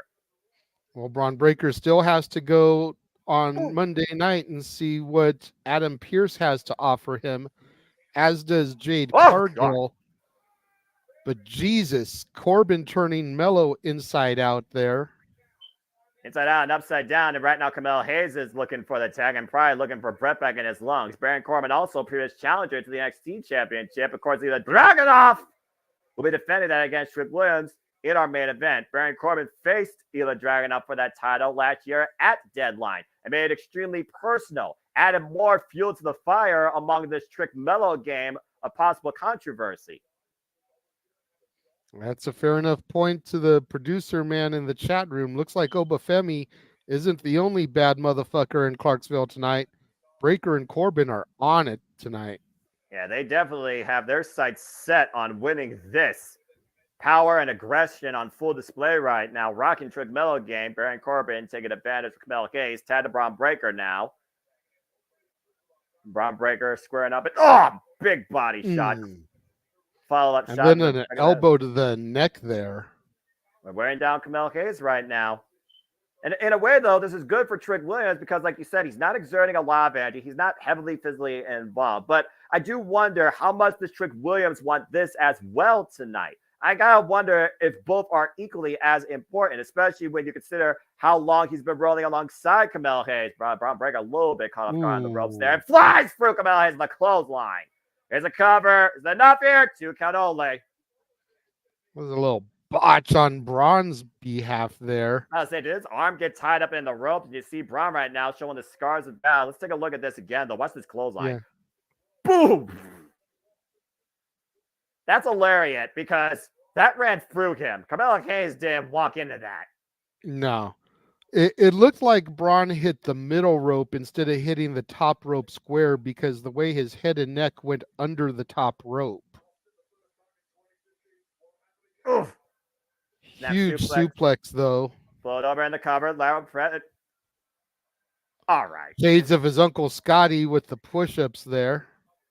Well, I mean, hey, again, Steiners. I mean, they truly are one and the same when you look at them. Just one's more hot-headed than the other. I was going to say, I don't know if I completely agree with that. Rick was always the more hardcore, but technically proficient. Scotty was the more, I don't want to say high flying, but especially before he hit the roids, he was the more agile, quicker one. But to your point, he was the hothead. He was the short fuse. I thought all Steiners So I were hot. definitely don't think that both of them are the same. Rick is a teddy bear. Oh! Pure power displayed by Braun Breaker with the cover of both legs. Gets a 2.5 with that assisted setup for that power slam. I will say Rick this, is a teddy bear. Scotty's the type of dude that if the wind changes from west to the east, he's trying to beat the shit out of Mother Nature. That's fair, but there is one commonality about Steiners. They were made for this business. That's fair. Again, capacity crowd on hand. NXT Dust Throws Tag Team Classic Finals here in our opening contest. NXT Vengeance Day. Trick Milligan, Trick Williams, and Carmelo Hayes taking on Braun Breaker and Baron Corbin. Carmelo Hayes right now trying to look for the tag, trying to create separation from Braun Breaker, and Braun, though, keeping him towards center. Again, we still have 6-person tag team action to come. We have 3 championships on the line, and we have a no disqualification fight on our hands tonight. Looking for a cheap shot against Trick. Braun Breaker missed. Carmelo Hayes lunging forward. Fingertips away. Braun Breaker denies it, though. Hoisting up Carmelo up and over. Carmelo tried to go for the cutter, was unable to. Caught Braun Breaker, I think, inadvertently. Again, how much has been taken out of Carmelo Hayes right now, as he is mere fingertips away from making the tap, but you still see Braun Breaker trying to withhold him from it. Braun Breaker pushed up, Baron Corbin to Tad Baron, Tad a trick! And here we go. Whoa, Look that trick. Leg lariats galore just teeing off against Baron Corbin right now. Can you dig this? Trick Williams right now looking to build momentum for his team. Flies in at Braun Breaker, excuse me. Baron Corbin hoists it up into the flapjack. Beautiful kip up, follow up by Trick. And we are whooping that. Uh-oh. Williams right now might tweak that knee, though. Trick Williams trying to fight for the pain. Hoists Baron Corbin up, planting him. Choke slam, cover. 2 might be it. No. Big Uranagi, excuse me. Again, the pure athleticism displayed by Trick Williams with the added motivation of the entire NXT universe. Carmelo Hayes now coming in, though. Ooh, did not get all that moonsault, though. Did he get enough? Hooking up far leg and a 2 count on Baron Corbin. Did someone not put the ropes up properly here? That's the second rope debacle right now we've seen. So we see one on each side. What's going on here, JJ? I don't know. Uh-oh. Baron Corbin right now hoisting Carmelo Hayes up, but you see Carmelo Hayes fighting back on knees to the head. Back elbow strike. Almost a bird communication there. Big kick, rocking Braun Breaker, but Braun Breaker comes back inside the ring. Ooh. Send to the top turnbuckle. Baron Corbin. Uh-oh. Look for deep 6 counter. Baron Corbin sit up and over with Trick with the drop down. Actually, it all over the place here. Trick off the ropes. Flies off, takes Baron Corbin down. And Hayes caught Braun. Here's the cover by Hayes to win the Dusty Cup. No! Whoa. Braun Breaker just able to survive after eating a cold breaker, running in. Got all of that cold breaker for a 2.5. Carmelo Hayes can't believe it. Whew. Again, Carmelo Hayes and Braun Breaker fought over the NXT Championship for the better part of 4 months. It was Carmelo Hayes that won the title last year alongside hype man Trick Williams at Stand Deliver. Uh-oh. Hoist it up. Braun Breaker hoisting Carmelo Hayes up, lunging him to Trick. Oh, no way. No way. No way. Yes, 2 for 1. Holy crap. German suplex, fall away slam combination. The straps are down. Uh-oh. Breaker is ready. And Braun Tag right to now. Corbin. Yeah. What the hell is it going for here? Baron Corbin picking up speed and Braun Breaker hoisting Baron up and over. Jesus. Yeah, well, you put it on the line, you throw your own partner into chaos. That's a 280-pound man launched like a shot put. That's crazy. Diving clothesline. Ooh. I think Hayes landed on Trick Williams, who was looking to break out that pin. So good awareness by Baron Corbin. Inverted contact, though, hooking him up. Deep 6. Ooh. Uh-oh. Oh, Another and right one. back into it goes Trick. And Baron Corbin with the cover, middle of the ring, and it's 2.5. Nope. Oh, dear. Trick is bleeding from the mouth there. Well, it is the month of blood. It is February. Good grief. This is not brought to you by the American Red Cross, but he might have, to your point, some internal damage. A lot of wear and tear so far on our challenger for later tonight for the NXT Championship, it seems. Tweaked knee, possible busted tooth or internal bleeding. And Braun Breaker right now, what the hell is this Mad Dog figured up doing here? Ascending to the top rope, Trick Metal Game on the outside. Good Lord! Swanton bomb from Steiner off the rope there, taking out both Trick and Mello. A shout out to another all-time great tag team, Throwing the Mello Hardys. back in the ring. Now Trick. I think Trick is still the legal guy, though. And the official is losing all control here as all four men right now in the ring. Baron Corbin with Trick Williams, Braun Breaker with Camille Hayes. What is on these four men's mind, particularly Corbin and Breaker? Williams fighting back, though. Oh, bad landing for Baron Corbin off the top rope.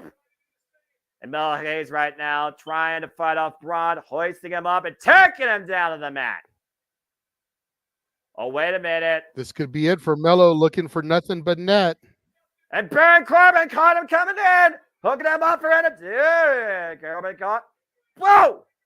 Big net breaker. Didn't get all of it. Got enough of it, though. Spear to Camille Hayes. Broken in half. Cover by Braun Breaker. Braun Breaker and Baron Corbin win the Dusty Tag Team Classic.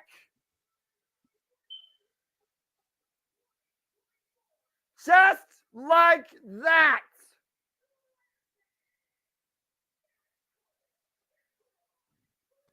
How about a buzzer beater of a maneuver? Camille Hayes looking for the shot, nothing but net.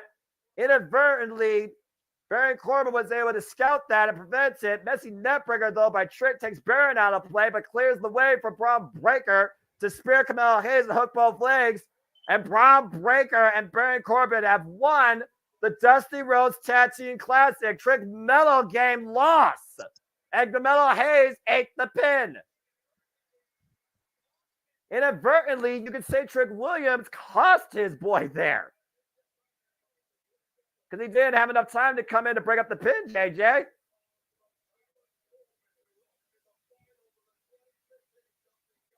And you know, there's some poetry to this. Baron Corbin was previously involved in the Dusty Rhodes Tag Team Cup in 2015, and he lost in the finals. Now in 2024, alongside Braun Breaker, Baron Corbin has won the Dusty Rhodes Tag Team Classic. Congratulations. You think about what Dusty's meant to NXT. Baron told me directly how much Dusty meant to him. And you think about the Steiners and what Dusty did for them as a booker. It's pretty cool. I love that finish, though. There was that subtle moment that Carmelo was distracted by Trick's cutter or whatever you wanted to call it, the neck breaker. And in that moment of distraction, Breaker just speared the bejeebus out of him. It was good. I like that. That was a good, solid opener. Nicely called. Yep. Nicely done, boys. Very game contest by both. And of course, the next time we'll be calling WWE content for you all. Time yet to be determined. Will be for the Elimination Chamber, which of course is our last stop as of right now on the road to WrestleMania, as we have a short intermission here. So, JJ, go ahead and give some of your thoughts to that. You were right. Oh, wait, he's going to be right back. I think his thing frozen. Oh, there he goes. Okay. Yeah, it was refreshing.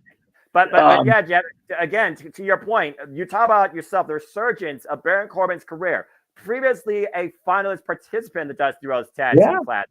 In his career resurgence in this NXT, he won it this time alongside Braun Breaker.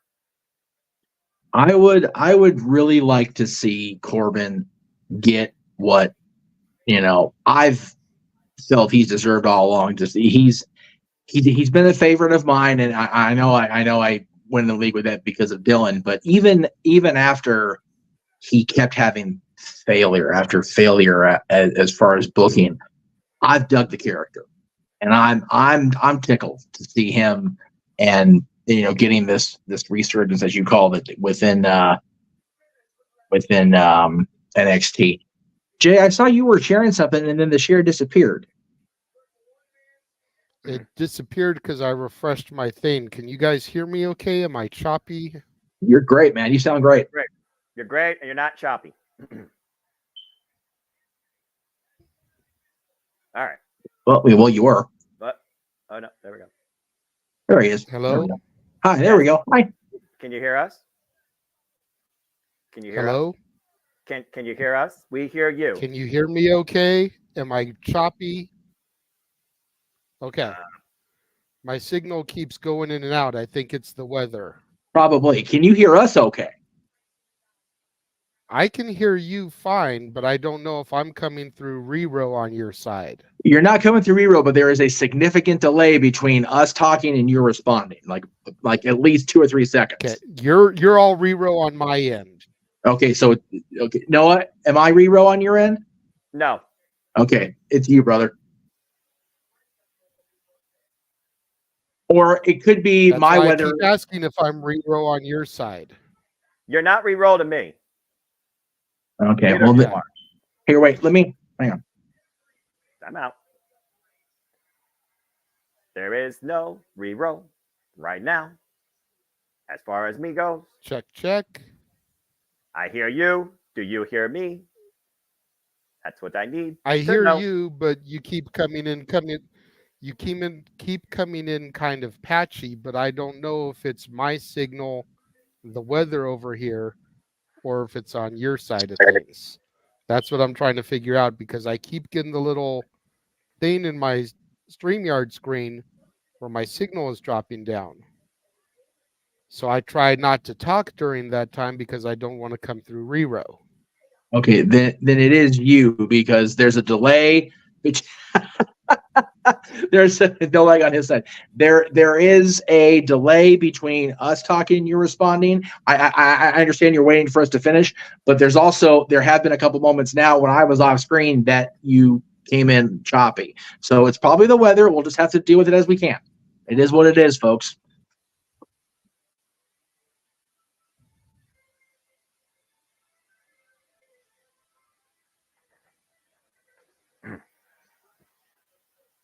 Yeah, let's do a test here. Noah, respond to me as soon as you hear me finish. Okay, I respond. Okay. JJ, respond to me as soon as you hear me finish.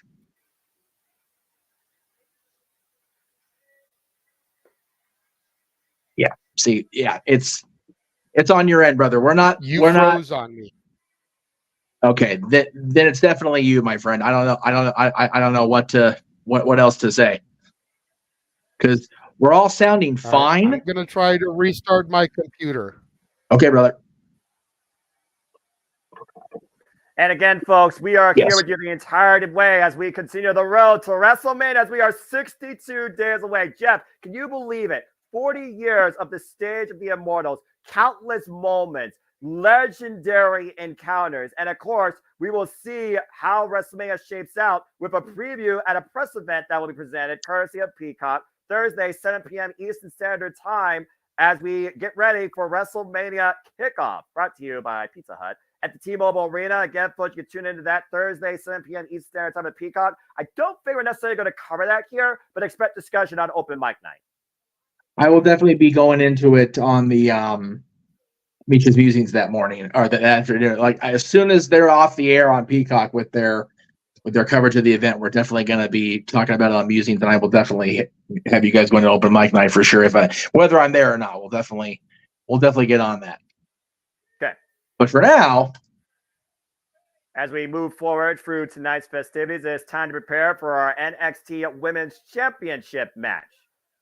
Again, it was Lyra Valkyria that finally rose to prominence in one of my top 3 matches of WWE last year for the women's division, which is a very small list considering what they've been doing with them when it matters the most for championships. It was the man at Becky Lynch and Lyra Valkyria that tested each other's fortitude, will, endurance, passion, and hunger to be the one on top of NXT. After Becky Lynch got the Grand Slam, Lyra Valkyria was able to beat the man. And ever since then, Lyra has been the face of the NXT women's division and has been quite a fighting champion. In a way, she has finally risen to promise. While the Prodigy has always been one to rise to promise, she has not held that title since March 7th last year.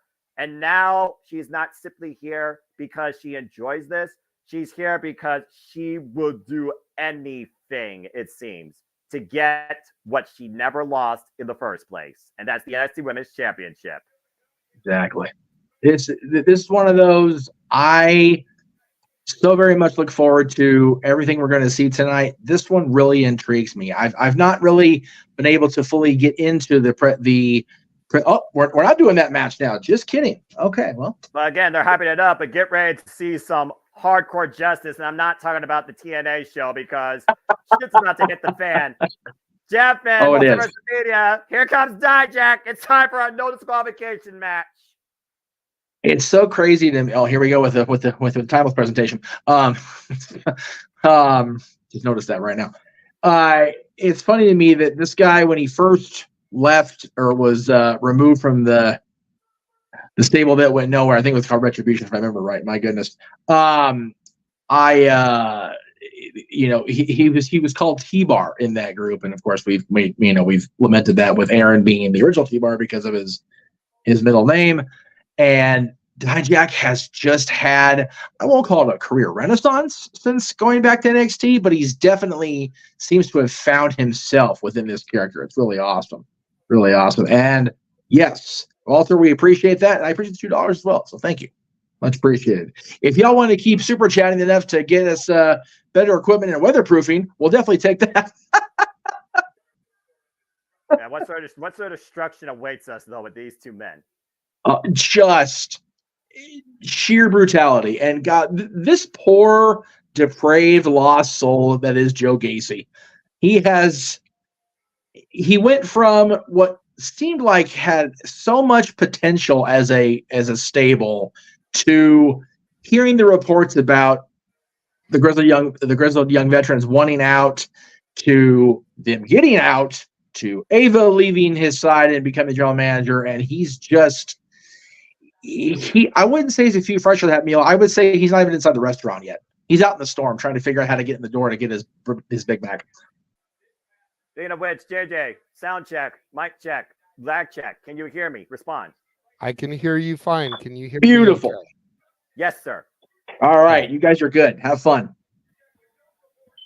Technical difficulties be damned, and freaking divine intervention be on hold for these two madmen that are going to literally kill each other in the name of winning this and proving who is the most violent force in your NXT.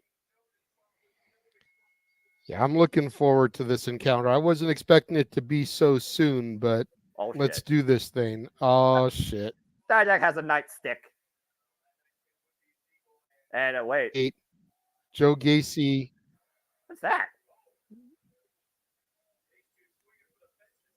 I don't think we're going to see any wrist locks here. This is not going to be a technical contest, JJ. Oh no, not at all. And Dijak right now just teeing off. I think that was a baton that he had, like a mini baton. And of course, Dijak always carries a nightstick. Whoa, God, what a close line. Immediate kick out, though, by Joe Gacy. For those that don't know, I like violence. Dijak right now. Yes. Violence is good.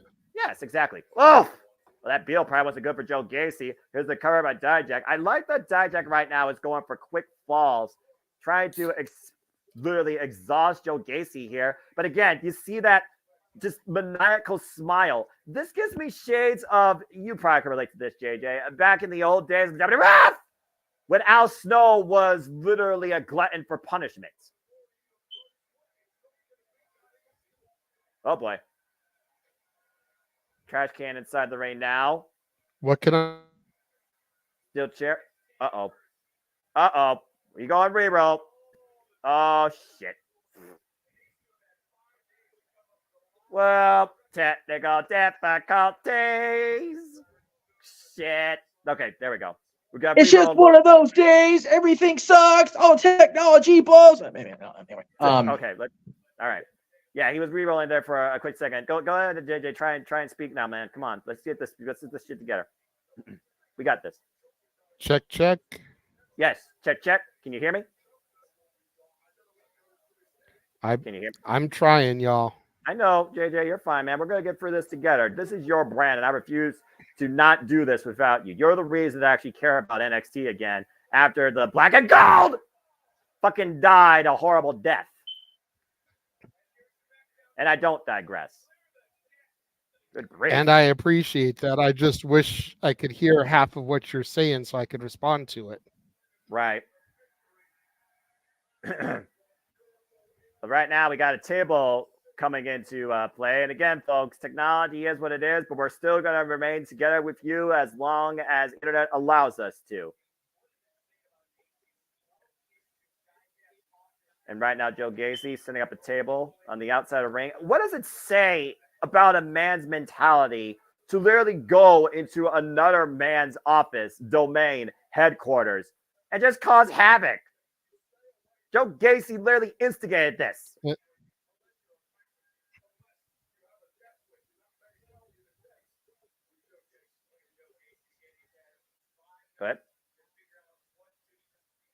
Go ahead. I couldn't hear what you said at the end there. Oh, okay. I was talking about what is the Matchbox cars? Those are toy figurines. The toy soldiers.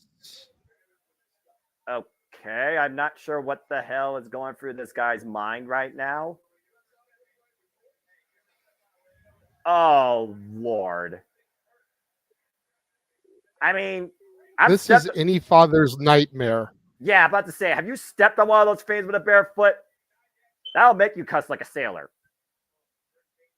Oof. Oh, God! Psycho boots. Flush to the face of Joe Gacy. Again, this man's still smiling. Jack. Wow. Didn't even get a 1 count there, JJ.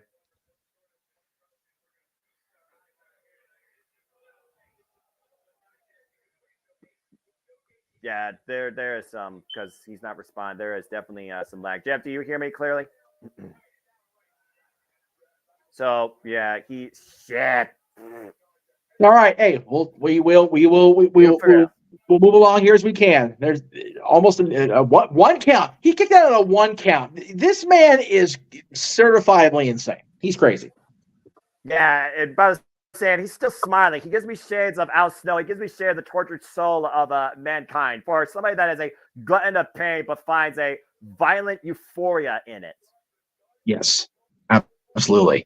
I'm pretty sure I said something similar about John Moxley versus Heyman and Page from last year's Revolution, where Renee Paquette says those two crazy motherfuckers needed counseling, and there wasn't no form of counseling that you could pay that it actually resolved both those men's taste and love of violence. Hey, Renee may need the counseling. She married Moxley. Hey, look, they made it this long. They have a lovely little child. All right, they do. I love them. I love them both, and their daughter's beautiful. But my goodness. Well, again, anything's legal here. There's no disqualification as Dijak is trying to literally make sure that trash can can't be removed from Joe Gacy's head. No. Dijak's clearly trying to make Joe Gacy one with the trash can. It'll now be Trash Can Gacy going forward. Yeah, Joe Gacy will have new merchandise in WWE shop. Trash cans with that crazy, sadistic mask smile that makes Joaquin Phoenix look sane. Hey, you know what though? At the end of the day, we have Trash Can Gacy, and if you believe what's going out there, we have the Chase U calendar as official thing. Those are very different styles of merchandise, but I'm okay with it. It's a wide variety of things. And how do you attack a man while blinded? You literally just flush the trash can into the man's like a battering ram. It's the best part of the blindfold match we never wanted. Anyway. Joe Gacy back to his feet now, squaring up against Dijak. He is away at the big Croatian. While we're trying to clear the ring of some of this rubble. Mad respect to Gacy, man. He's standing up and he's bringing it to Dijak here, man. And right now, Gacy hooking up Dijak. Wow, man! He what a Uranagi did. cover! Wow. 2.5. Man, that was every bit of a Samoa Joe intensity Uranagi, and he still only got 2 because Dijak's just as crazy as Gacy is. At this point, I wonder it's not about who's more crazy, about who can endure more punishment. Irish whip, Joe Gacy from the corner, Dijak with the follow in. Dijak's it up and over, lands on the apron. I just noticed, by the way, there are several rolls of duct tape right there. Someone's going to be in serious trouble. Oh, God! And flying off the apron, face first through a table covered in toy soldiers and cars goes Dijak. Every bit of my fatherhood and my childhood died in that crash just now. Oh, my God. Definition of a crash. That was just ugly. Again, though, the only way this match ends, though, is via pinfall submission inside the ring. Joe Gacy, though, looking to follow in. Dijak hooking him up, though, hoisting him. Choke slam, down on the chair. Cover, turn, no. He still kicks out as they show the replay here for that. Oh, my God. Damn. That was the high end of the table, too. That obliterated under John. Right. Yeah, just if he'd have hit it probably an inch or two the other way, the cards, everything would have gone flying. It would have been a hell of a visual, not going to lie. And again, shout out to the Renegade JJ Williams. Please follow him, folks, at the Renegade of Wrestling, at RWJJ Williams. Please become a member today. And again, support the man. Show him some love. Super Chat, Cast 18 Studios. We appreciate the brainchild that truly brings the passion and the reason why we covered this NXT brand for y'all here at the Multiverse of Media. But unfortunately, Mother Nature apparently does not give a damn. Yeah, it's a high desert, man. Once the weather gets wiggy, it gets wiggy. So it is what it is, folks. But man, this match is what it is, and it's oh my goodness. We'll talk to him also privately after this too, because I want to make sure that he's okay. Gacy right now trying to take Dijak off the ropes, off the top. Oh dear Lord. Bad intentions here. Dijak hooked up. Oh, jeez. Superplex and missed. Contact with the trash can. Covered by Joe Gacy. Hooks the front leg. 2.5. God. And again, take a look at this. Frame almost went crashing into that trash can. And here we go, Noah. You talked about it. It's what kept Batista down for a 10 count in last standing against John Cena. I'm just saying duct tape might be one of the most resourceful tools to use against somebody when it's legal. What? And Joe Gacy is literally blinding Dijak right now, wrapping duct tape across his eyes so Dijak can't feast his eyes on nothing. Oh, no. Oh, no. Now, this truly just became a blindfold match. One side. And Joe Gacy teeing off with kendo sticks. God.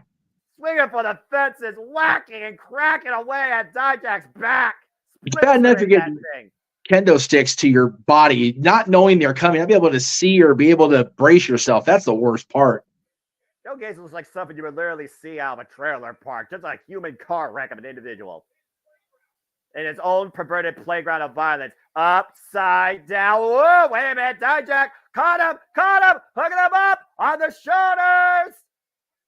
Oh, no. Face your eyes connects. But he can't find him. He can't find him. Oh, no. Gacy rolling out of the way, and Dijak can't believe it. He literally could have pinned him at one there. Referee trying to help Dijak maybe get that done. But take a look at this, by the way. Feast your eyes. That knee right between the bridge of the nose. That's madness. And then looks like ow. Man, he's peeling it off. Ow. That's just all sorts that of shit hurts. Right there. That shit hurts. Hair, sweat, and adhesive glue removed from Dijak's face. Oh, at least man. Clearly. What the? Dijak right now, finally looking at Joe Gacy. What in the hell? That is a sick, twisted, psychotic individual of madness and violence. For real. That he's. Oh, DDT on the chair.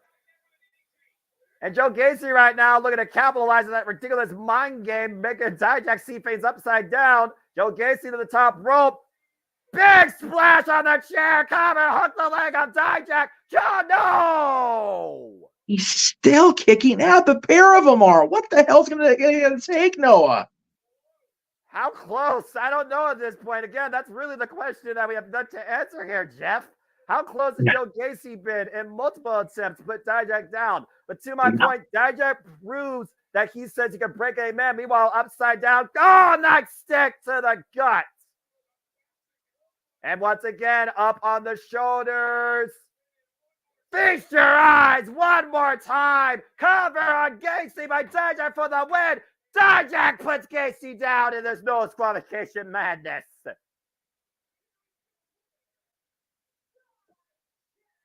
Well, that was every bit violence as I expected, but look who's smiling in the end in defeat. Smile on it. Oh, that twisted face, just that smile, that evil glare across his face, even with his eyes shut. He enjoyed that. He's out cold, but he got everything he wanted and more. Dijak declared the winner, but Joe Gacy gets what he wants in the end. Punishment. Yes. It would appear that JJ has gone to an alternate device. We'll see how we're doing. JJ, can you hear us, sir? I can hear you. Can you hear me? You can hear you, and there's no delay in the response. That's perfect. All right. I'm on my phone, so.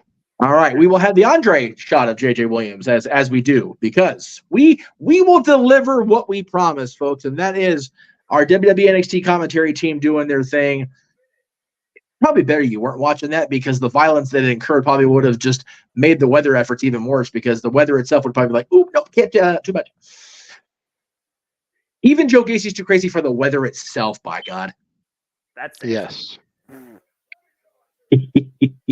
Well, that being said, we got another momentary intermission again, folks. Hope you're enjoying the presentation as we persevere for the elements. Please like, subscribe, comment, tell a friend, and if you are enjoying what you see, show some love. Give it a super sticker. Give it a super chat. It truly is as simple as that. If you also want to take the conversation at Casa D18 Studios, become a member today if you can as well. We got some fun content that's ahead for you that certainly will make you say this is awesome. And so far, this show has also been very awesome.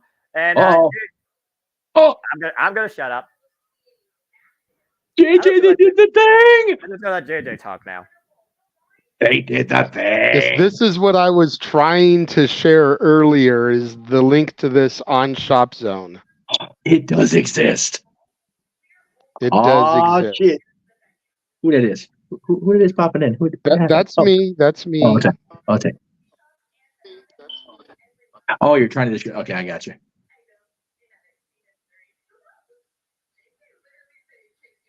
I can't believe, it was funny. Poor Noah's just like, they're not having this. It was pointed out that it's an interesting time to do something like this with, good Lord, that's a hell of a cover. Thank you and good night. They got legs. They know how to use them. But you want to talk about athletics? How about Obafemi right now lifting what looks like part of a staging piece as we prepare for the NXT North American Championship match. Again, you talked about this beast of a man. Comparisons to Brock Lesnar, Mark Henry, and Big E Langston. But before we get there, it looks like we're going to get some six-person mixed tag team action as the family, the Tony D'Angelo family, looks to whack a couple of GTA rejects. Six-person mixed tag team action up next. That's a thing? That's a thing. You're Noah echoing. Son of a bitch.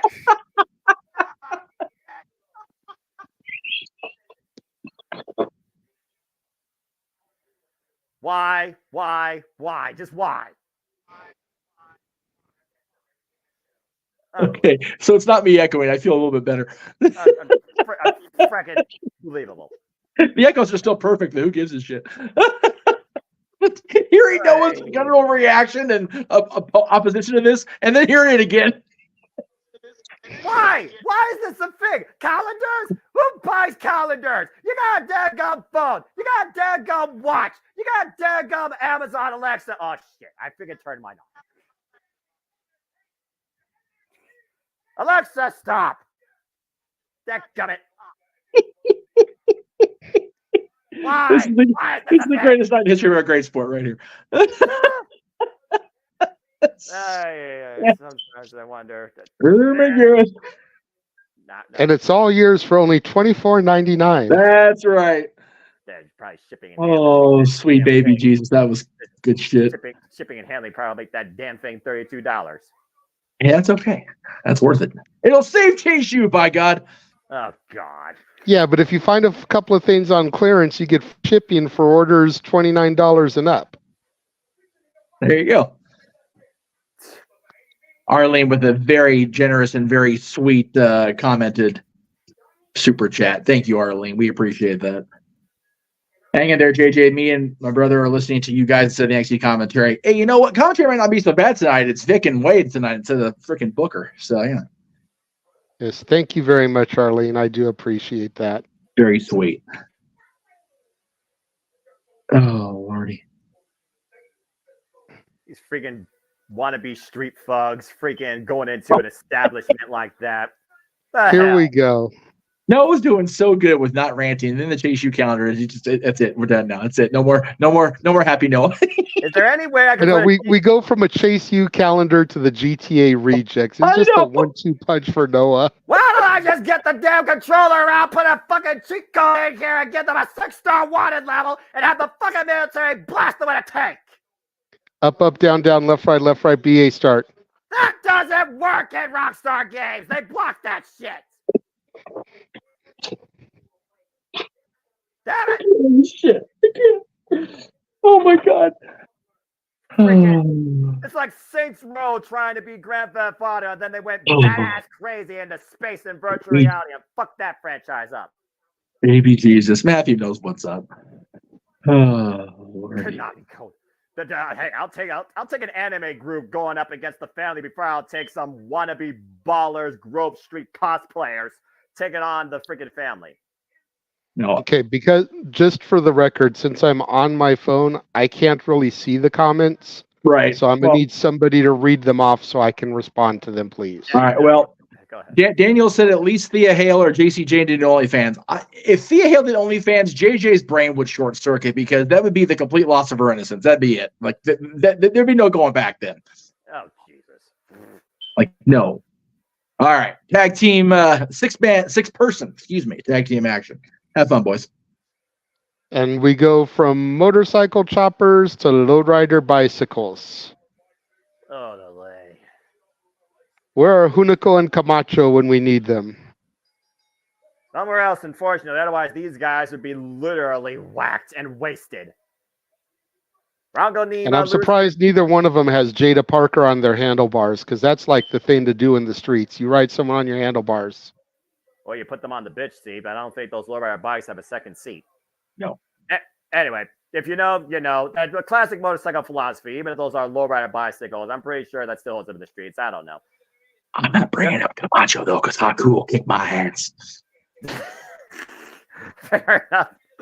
But again, you know, OTM may be the established team in this match right now of these people, but the eyes are on Jada Parker to see what she brings to this dynamic and to the reign in her debut match. Yeah, she might be as well as Adriana Rizzo on the other side for the D'Angelo family. Yep. I respect that. But again, forget about her because the family's about to whack a bitch. As Adriana But you can't Rizzo, forget about her. She's missed November in the Chase U calendar. Oh, fuck me. Now she deserves to lose even more. Adriana Rizzo looking to take care of business tonight on behalf of the family. Oh, wait a minute. Ooh, sneaking in from behind while they're facing the ring, blindsiding the opposition. Great move by the D'Angelo family here. The women right now just jaw-jacking. They haven't even locked up yet. I like this so far. Bell raiser underway. Kick her ass! No love lost with these two. Gang warfare underway here. The streets taking on the higher class. Boy, does that sound like capitalism. And the women knowing that the eyes are on her, making sure they're the legal ones in the ring right now to get things started, while Bronco Nima, Lucian Price, Channing Stacks Lorenzo, and Tony D'Angelo all brawl on the outside. But to your point, again, it's about the women, and that's really how this started. Again, it was Jada Parker that crashed the D'Angelo establishment. Ooh. And took out Adriana Rizzo. What the hell was that? Some sort of like sit-down senton off the bottom rope while she was perched across the second. That was ass on the chest. That's what that was. Accurate. Good grief. ATC.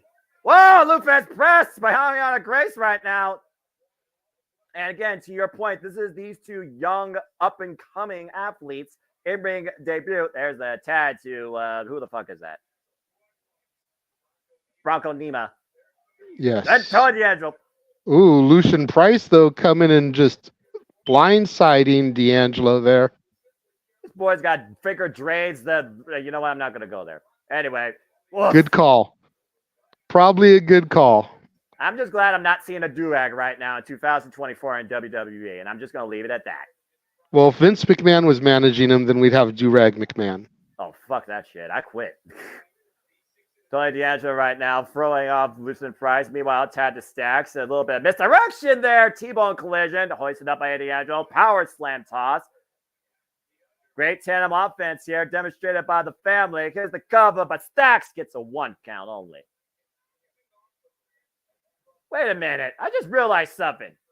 That's not Maddie Wazowski. That's not Maddie Wazowski. I was about to say Dana Parker. That's not Maddie Wazowski. I was about to say. That would have been really interesting. Stu the Thunder Rosa. Of course, recently been involved with the NXT Performance Center. I forget what her new name is now. I know she had a in-ring debut. Meanwhile, Stacks to D'Angelo squaring off against OTM. Oh, Jada Parker right now coming in. Rizzo catches her. Yeah, the underboss right now and the crew going at it against these free blokes. I like this. The underboss with some underhanded punches. Throwing Jada Parker into the corner. All three members of the family stomping a mud hole through the kids trying to come out the mud. Yeah, here's how you come out of the mud. Get a real job. And get a real gimmick that you can buy into. Damn. What's he figured here? Oh! I'm not sure what was going on there. A little bit of miscommunication, it seemed, between Grace and D'Angelo. Oh, I see. They didn't want her to attack the guy. They wanted her to attack the actual woman. I have a different word in mind, but I'm going to try and be sensible now. Don't expect it, though. My rage level is at level 1 of 6 stars right now. And for my GTA players, you know what's up. Covered by D'Angelo in the middle of the ring. Gets a 2 count.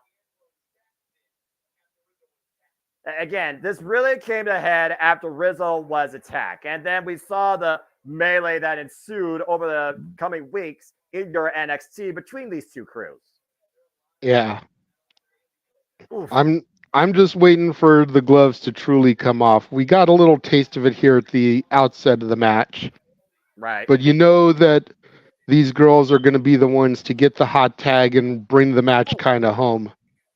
The meantime, it's going to be the men doing their thing. Ooh. And you talked about damn Jada Parker just taking Stacks out there. Yeah, well, the distraction by Scripps, who should be literally ripped up from the script. And to your point, and again, I made that point earlier in the pre-show. Do the family have something to neutralize scripts? Right now, I'm not sure, but I would like to think that the family has something in mind. Maybe not tonight, but I do think there's a bigger agenda. This club down, Stacks literally flattened. Face first on the apron. You know, I hate to say this because it's kind of what got you started on your rant and diatribe, but if memory serves me correctly, Chase U still owes the Don a favor. So maybe Duke or Andre Chase or even Riley Osborne can come out to kind of eliminate scripts there.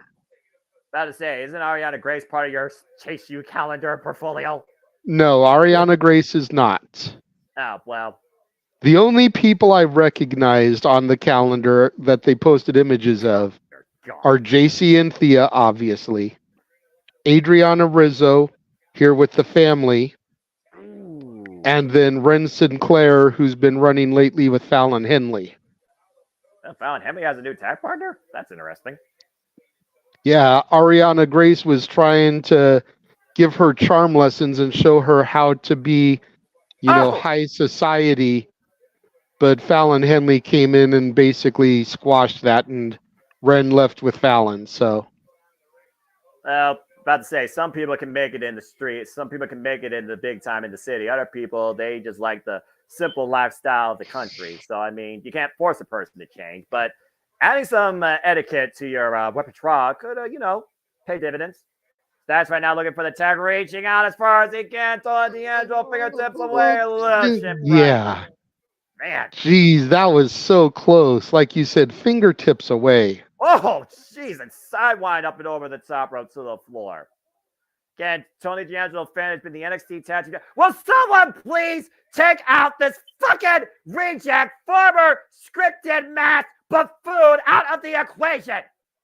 Losing prize. Isn't Reggie a former 24/7 champion? Yes, unfortunately, and he did run up and join the fucking menagerie with that towel that should have been dropped in the volcano. Well, I mean, it was attempted to be thrown in the trash. It was missed, but belt has still been retired. Yeah, I guess, but still. OTM right now taking control, isolating Stacks in their corner. Lucian Price squaring off against Stacks here. All these names right now just have my blood boiling. Tag chats right now in the They're world of trouble. characters, Noah. You gotta have some personality. You gotta have a little bit of pizzazz to yourself.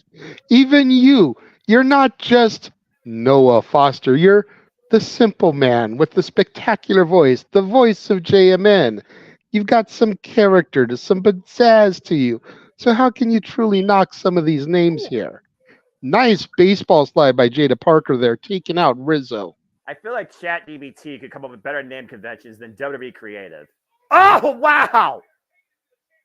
That was a hell of a takedown there with the suplex. 2.5 suplex power slam combination by the OTM. I need to see this again. Hoisted up for a flapjack and then planted down with a power slam. I'll admit that was pretty effective. That was actually well done. Thank you. Presentation aside, I won't deny athleticism if it's on display tonight. You see Tony D'Angelo right now trying to will his underboss back into this match. Stacks just trying to reach out for anything, try to create some separation. Tag now, now. Look, if I'm being 100% honest with you, OTM has a long way to go to really earn my respect as well.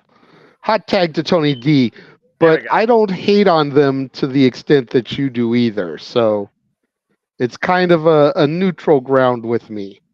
That's fair. Again, I kind of look at them as like a modern day Crime Time in their presentation. I don't know if that's an insult or if that's an actual endorsement. Well, I was a huge fan of Crime Time, but the big man there that just took the butterfly would be Shad, and the one just took the spine buster would be JTG by comparison. Well, they have 10s and 20s, so I guess they're got some money to them. So, wait a minute, what's Jada Parker doing here? Oh! Ooh. Slapping the taste out of Tony D's mouth, and Adriana Rizzo's not going to stand for that. Oh, no, she's not. Bam! There she goes. The Spitfire Rizzo there. I like Rizzo. I like that spirit. That was good. Again, you talk about though what this really is about at the end of the day, possibly, and that's the NXT Tag Team Championships. We know now that Braun Breaker and Baron Corbin launching Stacks to the outside, taking out both members of OTM.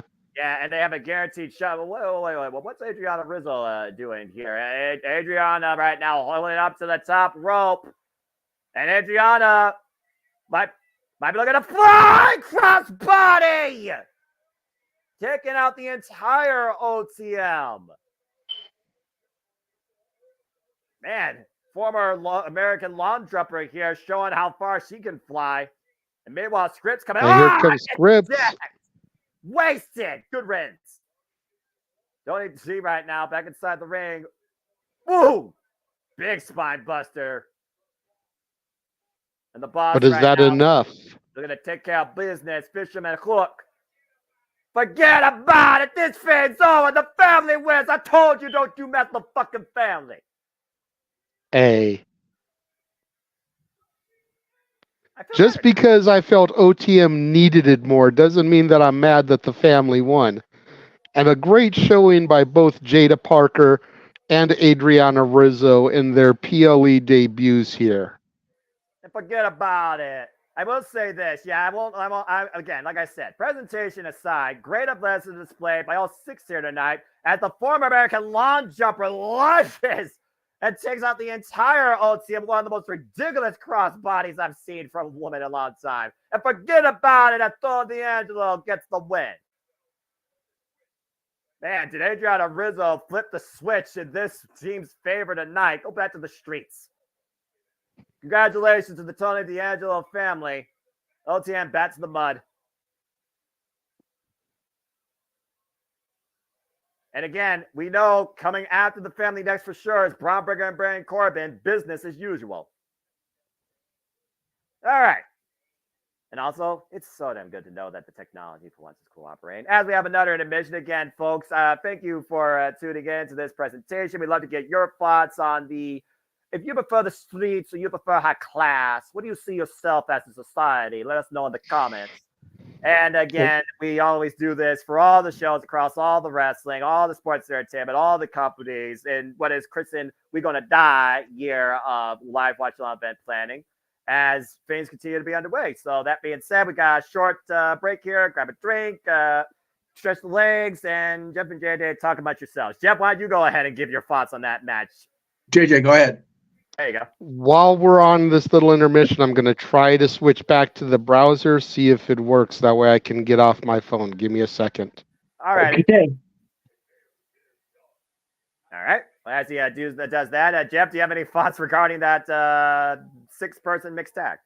It was what it needed to be. I think the wrong team won, but again, you don't. It's not a knee-jerk reaction because we'll see how it plays out on Tuesday and going forward. But I will say, I appreciate having that match again. That was a match that you weren't looking forward to. I was able to step away and do the what do you call it? Let's go join shenanigans while I made my dinner. I literally had a smoothie. To everybody in the chat room, we did see the super chat from Walter. I just put it up during the chaos with JJ's technology. I do agree. I think Joe Gacy could have been part of a revamped Wyatt family. But again, it's a lot of this. He's a lot of the same kind of presentation that Bray had. So do you have a part of, or do you just have a rehash? That's my only thing, right? So it's one of those things where how many times we talk about what's originality anymore in this industry? Revamped, recreated, remodified, wish.com variation, blah, blah, blah, whatever crosses less than a simple person's mind when you don't use ChatGPT to try and come up with actual creative good stuff where a computer might think better than a human being, and that's the society we live in. I, for one, welcome our computer overlords. Just saying, but I am not a robot, as far as I know. Yes. It's one of those things where it's like, I could see that, but I also wonder, to honor Bray Wyatt, do you really try and redo something like that, or you just leave it be? Because we really don't know how far we were going to go with the Wyatt 6 campaign because he was taken away from us way sooner than expected. I think I'm seeing the chat. And by the way, don't need to apologize to everybody. It wasn't me being annoyed. It was just I was stepping away making my dinner, and we were having tech issues. It went nothing. No animosity toward the chat. We love you folks. We love you folks. I think what Walter meant was had Wade. I saw freaking Wade Barrett for a second there. Had Bray survived and that revamped, relaunched Wyatt family come to fruition with Uncle Howdy and all the other characters. Again, yes, but I think the best elements of Joe Gacy, and I'm trying to, kind of be careful how I say this because I don't want to sound like I'm, condescending or being insulting, but I think the best parts of Joe Gacy have been the originality, not joining up with somebody else. So I don't know if it would have worked putting him with Bray. I'm about to say, I look at Joe Gacy's mindset right now. It reminds me of what Al Snow used to be when he had the hardcore board. Yeah, Al Snow, if you go back and watch 1999 WWF, which I was doing not too long ago, and it was that initial bloodbath from the Brood and then the chair shot that should have sent Al into orbit just knocked him, next level goofy. And he just kind of stayed on that path for a while. well, I'm about to say, you get your head rocked enough times and your body warped. You're never really the same way again, Yes. I think. You almost are a glutton for punishment to the point that you need a freaking squad to help you with intervention. What the hell is this? Yes. This is a ad for... Don't know. Oh. Kiana talking to... Oh, Lord, these two yahoos. God, these two. Yes. Well, I mean, business, I guess, might finally pick up for these two after all. It was Kiana James and Izzy Dame that cost Roxanne Perez really a moment back in that steel cage match at No Mercy, which kind of caused Roxanne to take this new approach in the first place, for being honest. It's very true. I saw you, brother. I saw you. I was trying for a good moment to bring you in. All right. Sorry. Obviously the browser didn't work. No. Okay. Very good. All right. I stayed backstage for a little bit and listened to y'all, and y'all were still spotchy on my end, so I knew that if I came in, it was just going to be on me. So But exactly right now, and that's what's most important, because this is your brand. I can't say it enough. I'll preach it enough though for you. This is your brand. Damn it, you better be here to stand and represent it. It is. Doctor's checking out Trick and Mello here. Again, he got speared and literally lost. Ooh, they're arguing. They're not necessarily arguing. Let's forget about this. Trick Williams did the impromptu neckbreaker on Baron Corbin, and Camille Hayes kind of intervened in the way and got speared. In a way, Hayes saved Trick. And we've already talked about what's Trick's condition going into the main event tonight, JJ. He's got possibly a bum knee, and he still possibly has internal bleeding, if not a busted tooth. They just said it's a busted lip. And Trick's asking about, why Mello took that spear from Braun, and Mello trying to tell him, it's like, look, got to take that L on the chin. You got to worry about slaying the Mad Dragon now. Yes, fair. Couldn't have you taking that spear and then trying to go into a match with the Dragon. Yeah. Uh-oh. Guys, Trick wants his boy by his side in the main event. Shit. Trick Mello game Act 2 yet to come underway. Trick Williams versus Ilya Dragunov in our main event to come tonight for the NXT Championship. I think I know what this commercial's for. Well, considering we are on the road to WrestleMania, it is not just about Raw and SmackDown. As of course, JJ's brand will once again most certainly be the prelude towards the show against the Immortals, as it is now official. They will stand and deliver Saturday, April 6th, 11:30 a.m. Eastern Standard Time, 8:30 a.m. Pacific. No! Damn it! So, folks, stay tuned for that. NXT Stand and Deliver, Saturday, April 6th from Philadelphia, Pennsylvania. Wells Fargo Center, 8:30 a.m. Pacific, 11:30 a.m. Eastern Standard Time. But before we get there, we your fault, Bucker brother. Hey, you said no, this is not my fault. This is your fault, because you said no. I'm gonna throw you in front of that bus, not under the damn thing. Because you said you wanted a good break between, at least an hour break. Well, they gave you a fucking break. Oh my God. If we don't die on the entire tour, we sure as shit gonna be in a coma after Mania. Holy moly. Wow. Well, Mania is supposed to be starting at what, 3 o'clock for us? 2 o'clock. 2 o'clock. 2 o'clock, yeah. To be fair, that's a 2-hour kickoff. Well, right, but the point is, we start at 2. If they're starting at 8:30, figure that'll be the pre-show start. That means they're going to go live with the card at 9. Yes. WrestleMania weekend PLE for NXT, probably 3 hours, so that's noon. We still only get 2 hours. Yep. Damn it. I would have just taken the hour break and gone take a particularly good boo-boo and had a snacky snack and then went on with my day. Damn it. We're going to be up all fucking day now. Oh, well, as you guys talk about the future, let's look at the present. As there you see, adorned with the strap, our NXT Women's Champion making her way to the ring. And here comes the challenger, Roxanne Perez. As one has risen to the occasion, the other claims that she is unbreakable. The prodigy looking to reclaim what she never lost. Here we go.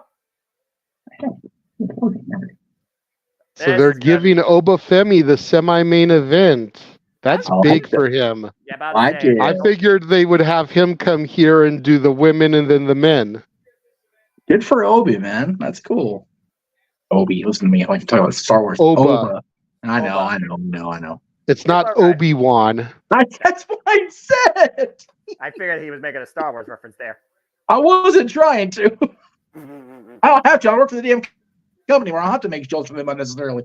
That's fair. Anyway. Again, JJ, we talked about before. Roxanne Perez, she is the prodigy that has risen to promise in your NXT, has done everything, but she has not been NXT Women's Champion since March 7th last year after collapsing against Michael Satomura under her own anxiety. But ever since then, while she has not been involved with the championship, since the loss to Kiana James in that steel cage, she's proven what she's willing to do to get back to the title. And tonight, she looks to show Lyra Valkyria she is unbreakable. Will Roxanne Perez, though, be able to dethrone somebody that was able to beat the man? To be the man, you got to beat the man. To be the champion, you got to beat Lyra Valkyria. That's fair. And to your point, we've had four NXT Women's Champions since Roxanne had to surrender the title. Indy Hartwell, Tiffany Stratton, Becky Lynch, and now Lyra Valkyria. Again, we look at this through Roxanne's eyes. You look at this through Lyra's eyes. This is her first ever PLE title defense since winning the NXT Women's Championship.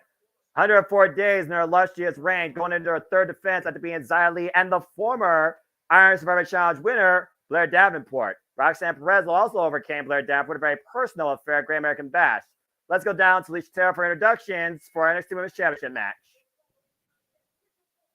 Oh, baby, I'm looking forward to this.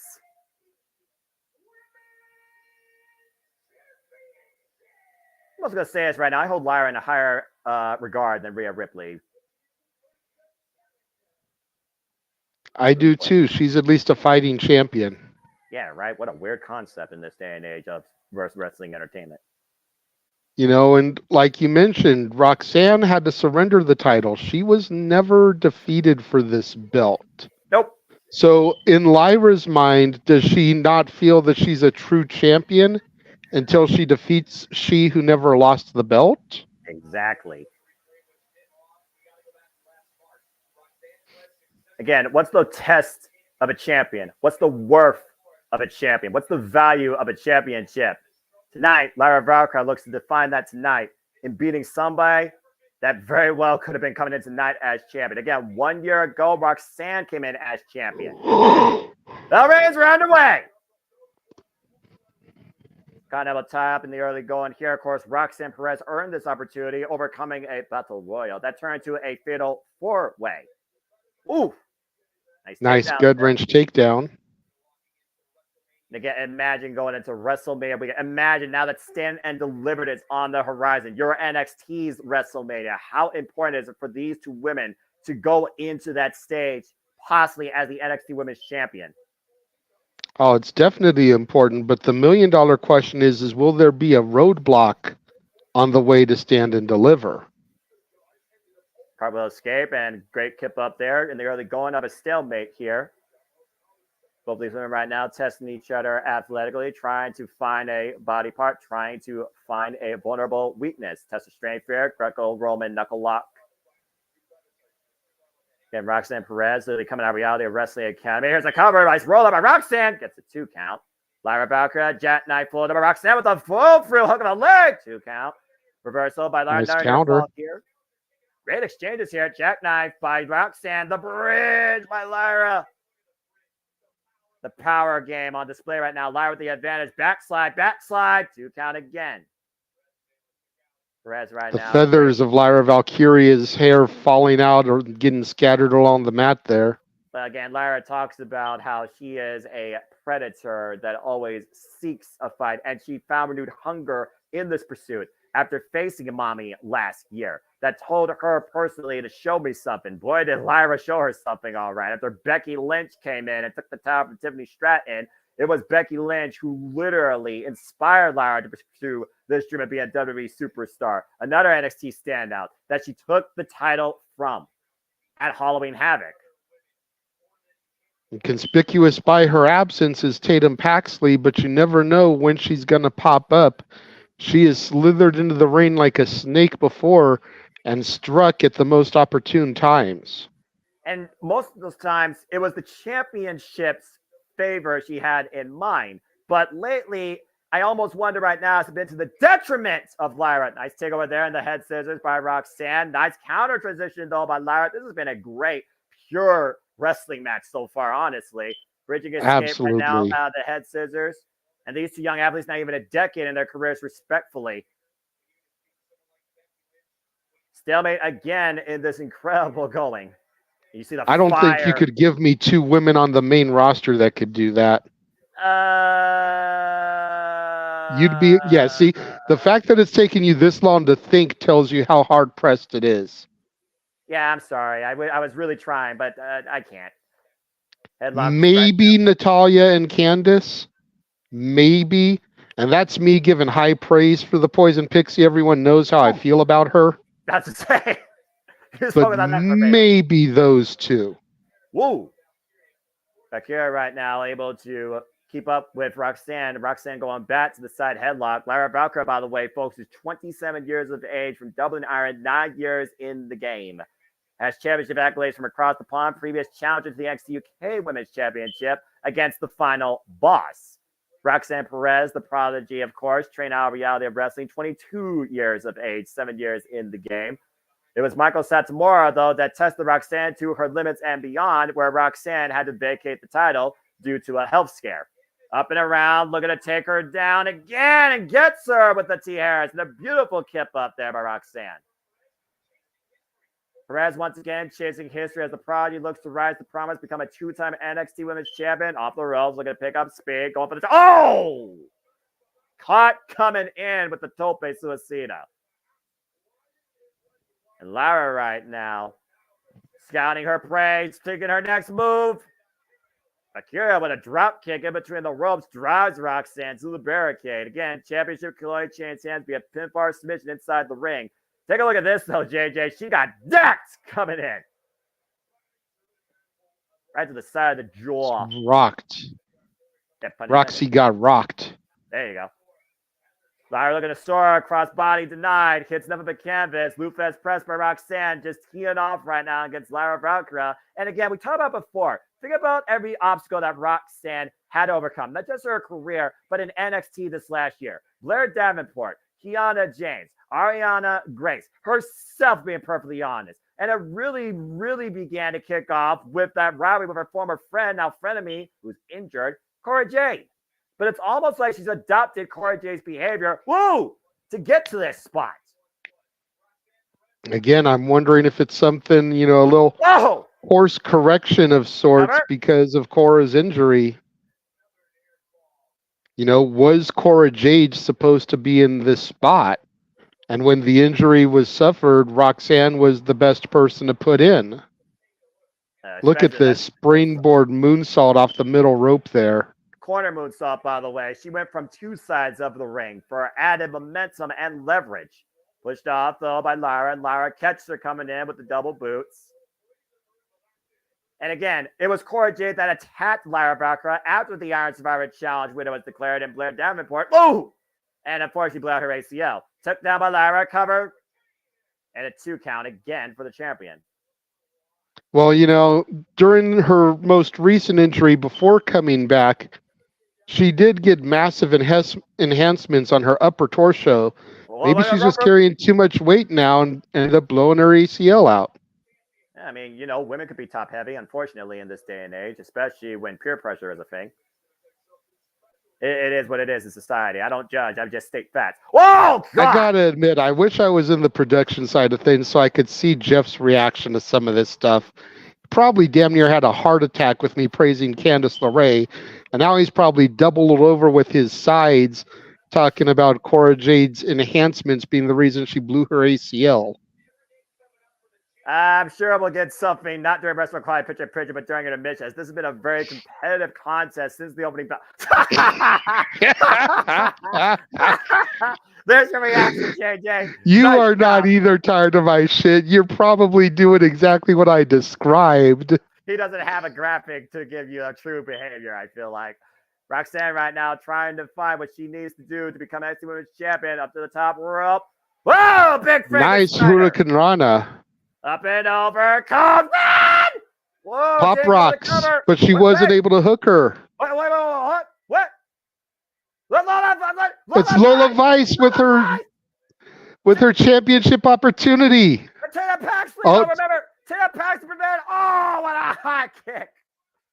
Just got dropped in a guaranteed contract. JJ, remember, it was New Year's Evil that Lola Vice tried to cash in after a match. What?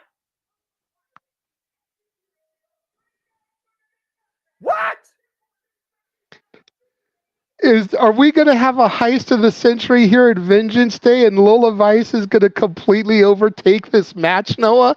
Is Lola Vice NXT's Seth freaking Rollins here? Kick to the head of Valkyria. With a roll for my Rockstar, though, Chairman on the decision. 2 count, roll up by Lola, 2 count again. To your point, might be WrestleMania 31. Billy Sobot can't throw by Roxanne. I don't fucking believe this. Looking for Cop Rocks tonight. Lola Vice with the sleeper hold middle of the ring. Red die Roxanne down to the mat. She's got her down. Will Roxanne go out? With a referee called it's in deep. She beat Leche Lopez this past Tuesday at NXT. Referee nearly called it though. Roxanne once again looking for a new life. I can't fucking believe what I'm calling right now. This was not on my friggin' agenda or in my notes. I actually forgot she had the damn contract. Meanwhile, the roll through. Shoulders down. 2 count only. Oh, good Lord. Oh, God, what a high kick. That might be it. The cover by Lola. And no. Roxanne Perez still has too much fight in her. Lola trapping her in another submission here. But Lola's got to be careful to make sure she doesn't have her shoulders to the mat. Wait, look at Lyra. Cross body. The splash. The cover of Lola. Roxanne saves the match. Holy hell. The wherewithal, the presence, the perseverance of the champion, and the urgency of the original challenger. Take a look at this. Lyra falling from the heavens on Lola. Hook of the near leg, and Roxanne breaking it up with the purest of animosity. I can only imagine how much more Roxanne is furious right now. And the champion for that matter. Again, it was New Year's Evil where Lyra defended her title successfully against Bert Davenport, and Lola Vice tried to cash in the contract then. Post-match, it was Tina Paxley that came to Lyra's aid and prevented that. This time, Tina Paxley got knocked the fuck out with that high kick. Woo! Made a wedge kick, man. So meanwhile, I gotta say, the kicking prowess of Lola Vice has definitely been one of her most oppressing attributes of her wrestling regimen. And Roxanne right now squared up against Lola Vice here. Again, it was Lola Vice that won the Women's Breakout 20 alongside Leche Lopez, being perfectly honest. And they had their fallout this past Tuesday on NXT. Now that Leche Lopez lives Legado del Fantasma on SmackDown. And Lola's been waiting for the right moment here. A little bit of Latino heat in the corner. Oh, what a hip attack. And now squaring up against Lyra. Catches her in the corner. Good grief. There's some freaking... I'm not going to say anything. Look, out of the corner. I almost said something I knew I was going to regret. Roxanne able to scout her, though, on Lola again. Fresh in there. Oh, Lyra coming in there. And what is this? 2-for-1 special at the DDT. Nice. Jesus, did you see the way Lyra was spiked there? I swear, my screen was paused for a second. She was gorgeous kip up. Put on the crown of her head. Roxanne says she's unbreakable and is willing to go how far she needs to win the championship. Tope Suicida to Lola, though, and she's not bringing it back inside the ring. And right now, because I think she wants to pin the champion. Well, again, that was the original intention, right? Everyone right now stood in shock and stunned, and Tina Paxley is literally out on the floor. Lyra back in the ring. Roxanne climbing up to the top here. This might be her moment. Make or break here. And Roxanne flies the crossbody. The rover, though, by Lyra, though. The strength on display. The heart of a champion here. Boom! That's an Oka driver cover 2, and Lola saves the match. And Lola Holy with the crap. cover. Oh my gosh! She nearly stole it. Woo-hoo. Talk about picking your fucking moment. Oof. NXT Universe on their feet, and I don't blame them. I might stand up here in a moment. I am in shock. Capacity crowd on hand. NXT chants running loud and proud for the NXT Women's Championship. Now turned to a triple threat. Lyra Valkyrie defending against Lola Vice, breakout tourney winner, and challenger who earned this in the first place, Roxanne Perez. And Lola right now has changed the entire landscape. Cover, the roll up by Lyra. Kick out by Lola. Lola, oh God! She's out, spinning backfist to the chest and a near fall. Nope. Damn, I thought that was Lola has to make sure she doesn't get frustrated here. Yeah, again, and she's doing everything she can right now. Now looking for a submission hold, the cross arm breaker, but you see the wrist lock by Lyra. The roll through. Oh, forced the break as Lola nearly got pinned. Fire spinning high kick, knockout shot. Roxanne, the back door, the deep roll up. 2, no. And again, every single moment is triple threat now. Someone else is there to prevent you from capitalizing. Roxanne up and over, hugging up Lyra. Cover! Pop rocks! Cover! But wait a minute, Tim Paxley! And there's no disqualification now, JJ. It's a triple threat. That's another thing. Lyra Valkyria getting up. Lola Vice ready. That kick. And Lyra able to scout it, hooking up Lola. Mitsunoka driver, cover, 2, and Lyra retains the title. Wow. It's fucking incredible. And Roxanne even has more of an argument now because her opportunity was usurped by Lola Vice cashing in her breakout tournament contract, and Lola Vice is the one that got pinned here. Roxanne still has not been defeated. But Roxanne also has not achieved what she believes she was going to tonight. Again, she thought that nothing was going to stop her. In comes Lola Vice. So not only did Roxanne lose an opportunity she earned, not even being involved in the decision, and with the added interference of Tina Paxley, but Lola Vice just lost on her biggest opportunity here. Incredible effort, though, by all three, as Lyra once again demonstrates the heart of a champion. Incredible affair. Lyra Valkyrie is still the face of the NXT Women's Division and still your NXT Women's Champion. Another battle of electrician here with Lyra standing tall in the end. That was fucking incredible. Wow. Okay, I have nothing else to say. If we got another admission, let's go ahead and give it now to the Daz, not always on wrestling. JJ, of course, called it, but I will say this real quick. That officially gets the Superman moniker approval. That's professional wrestling! Damn it! Was that match shades of your NXT at least? It absolutely was. We're getting him, Jay. We're getting him. We're working on it. And that's also women's professional wrestling, damn it. That's also fair. And you know, I didn't realize this till right now, but I like JJ wore his Chase U shirt and we talked about the calendar. I completely forgot I was wearing my cowboy football high school sweater. Like didn't even occur to me until right now. So there you go. Representing the schools today.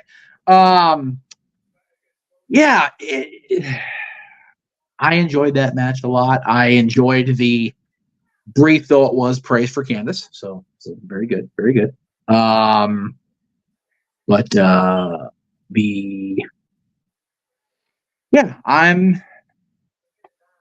content.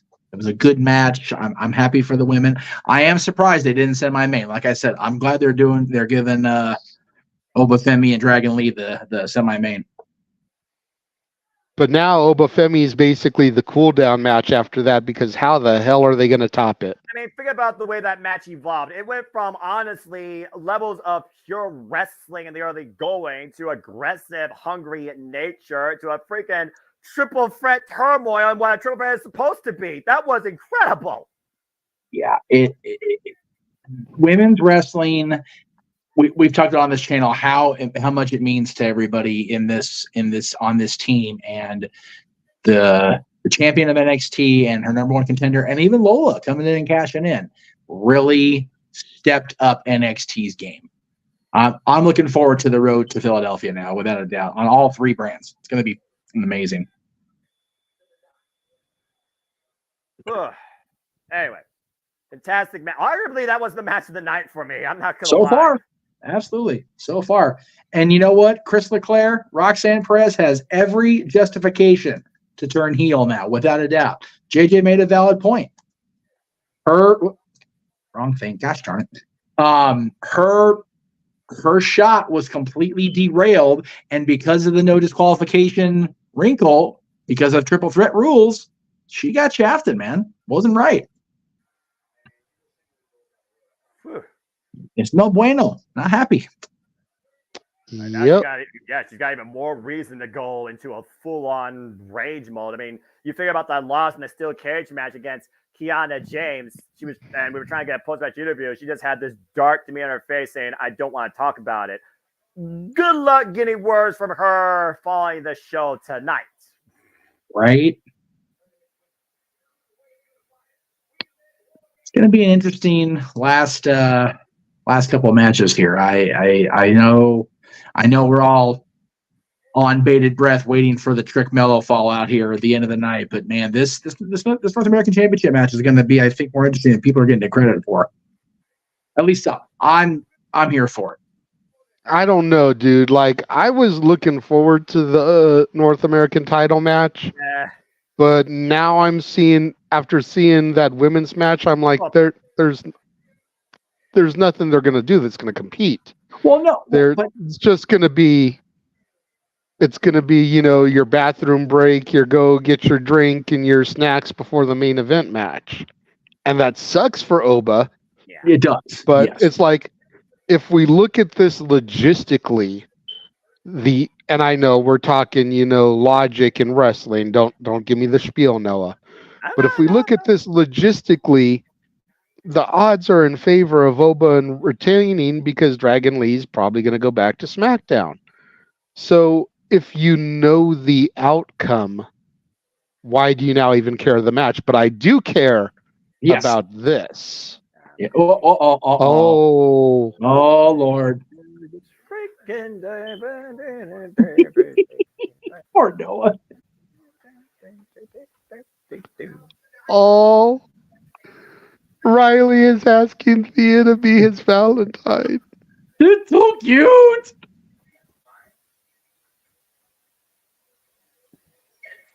Just when I went from arguably honoring this brand, you give me. Hush, Noah. I don't want to hear it. I don't want to hear it right now. I have been all about that for a minute. I've had to deal with Arlene and Emmanuel telling me that he's going to want JC. That was everything I needed to see right now. You can give me that on the post show, but I don't want to hear it right now. That's right. That's right. It's young love. It's beautiful, damn it. It's beautiful. Yes. Seeing Riley Osborne ask Thea to be his Valentine was everything. I hope Arlene saw that. Young love exists in this world. God damn it! There we go. Tuesday, March 5th. It is official on the Jeff Meacham Network, Multiverse of Media, NXT Roadblock. Why must construction be a thing? Why can't you have a clear road? Why you gotta have some damn claxons and orange barrels? Why you gotta have an obstacle? Why you gotta have a detour? Can you for once follow the fucking straight and narrow? Damn it! God. Well, are you ready to walk into the flame, Noah, as Dragon Lee comes back out to get his rematch for the North American Championship? Obafemi took advantage back at, what was it, New Year's Evil? Yep, it was New Year's Evil. cashing in his breakout tournament contract, stealing the title from Dragon Lee after Dragon Lee had already wrestled a match. Now Dragon Lee fresh, ready, prepared for Obafemi. Is Obafemi going to be able to make it 2 in a row, or is Dragon Lee going to get his championship back? Again, Dragon Lee, one of the most recognized, respected, accolade luchadors this generation. Former IWGP Junior Heavyweight Champion, former NXT North American Champion, endorsed by Rey Mysterio himself. In fact, he took that title originally from Dominic Mysterio. And again, it was Obafemi that wrecked the field in the men's breakout tourney, catching on Bobo Dragon Lee and beat the man in less than 2 minutes. But the one thing that Obafemi does not have tonight against Dragon Lee is the element of surprise. And speaking of which, here comes that colossus of a man of power and agility wearing the NXT North American Championship. That's a hell of a presence. That reminds me of some of the old WWE pay-per-views where you would see them walking backstage to Gorilla before they'd come out. Yeah. Most notably, I know we saw that at Survivor Series 97, and I think something monumental happened after they did that with Brett and Sean. I could be mistaken, but I think something like very, very important and industry-changing happened that night, but I'm not positive, you know. I mean, And then I think they repeated that at Mania 14 with Shawn and Austin as well. The ruler right now of the NXT North American Championship division. This animal of tribalistic nature, it seems. Obafemi came in and exploded on the NXT scene, hurling people with a blue thunderbomb toss. Again, you look at this guy, many similarities in your thesaurus of superstars when it comes to intimidation, power, intensity, and aggressive nature. From Mark Henry to Brock Lesnar to Big E Langston to Keith Lee, there's no telling the potential of this guy, but we're going to truly see what he's made of tonight against Dragon Lee. Let's go down to introductions. Oh boy. And I still think that title truly has not had a rightful holder since Wesley. So Obafemi, sway my judgment.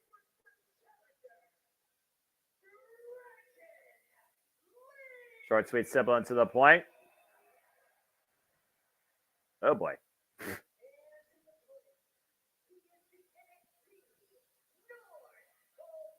What that tattoo says on his chest, I wonder.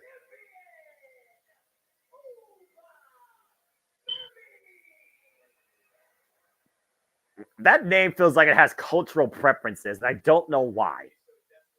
No, I feel you. It definitely has, you know, a little bit of flavor to it. Well, referee holding up the North American Championship, what this match is all about. That's right. All right. Let's say, whoa. So with Emmy right now, looking at here. Well, reigns were underway. Obafemi, by the way, stood at 6'4", 273 pounds, folks, and he is from Lagos, Nigeria. Oh, good God! So Dragon Lee is in Dragon Lee taking it to Femi here in the early going. We talked about during our pre-show it was going to be a match of speed versus power. Oh, and the power just came into play, neutralizing the speed of Dragon Lee. Face first in the apron. Good Lord. I didn't think it was going to be that fast of a start. Dragon Lee has to try to start off fast and furious. Hopefully it won't take 10 sequels, though, for him to get the title back. That's a better question for again. He's not wrong, to be fair. Thank you. It's like, come on, Jeff. That's a good joke. Even I can freaking... Look, I no sell when I can, but I can endorse a joke when it's accurate. Up and over on the apron. I mean, I could be sitting here going, shucky ducky quack quack dog. Probably didn't do that for the counter thing. Off the top, roll across by the power. Oh, jeez. Oh, Lord. What the hell? And whoa! And again, experience here, JJ, is going to be a key factor. Obafemi is the unknown, and he's only been, as far as we know, involved in this business for less than a year. Dragon Lee, trained veteran, decade of experience. Cover, 2, and man, just pressed it up the second. Double stop, close proximity. Look at that tree trunk leg, far leg gets a 2 count only.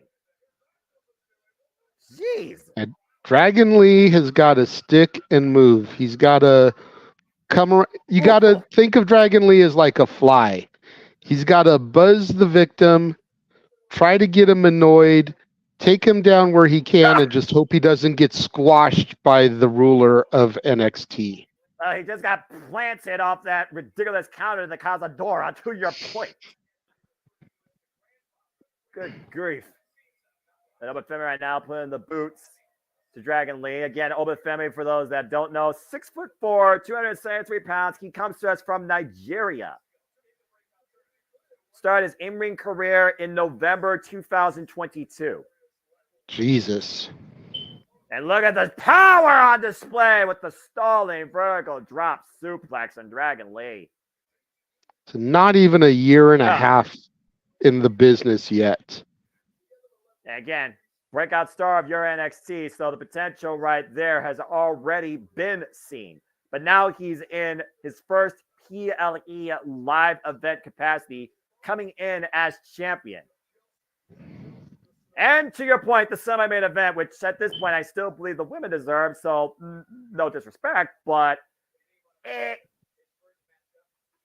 Maybe they did this to see if Obafemi could handle the pressure of being, semi-main event so close to the main event. I suppose. Oh, God, what a feel. Jesus. Just throwing Dragon Lee halfway across the ring there, almost corner to corner. Obafemi right now has been the NXT North American champion for 27 days. Look at the freaking flyer miles Dragon Lee got here. Oh, man. Didn't even land flat. He landed on his side. And in the chat, as always, the robots, they're trying to take over the world as we speak. And this is not iRobot. Drops the elbow again. And Obafemi in the cover. Hook in the far leg. And a 2 count only. Yeah, I can't do nothing about it. I'm not on the production side. Hopefully, the producer man's taking care of it. Producer man's got us. I know he does because he was able to put up the graphic.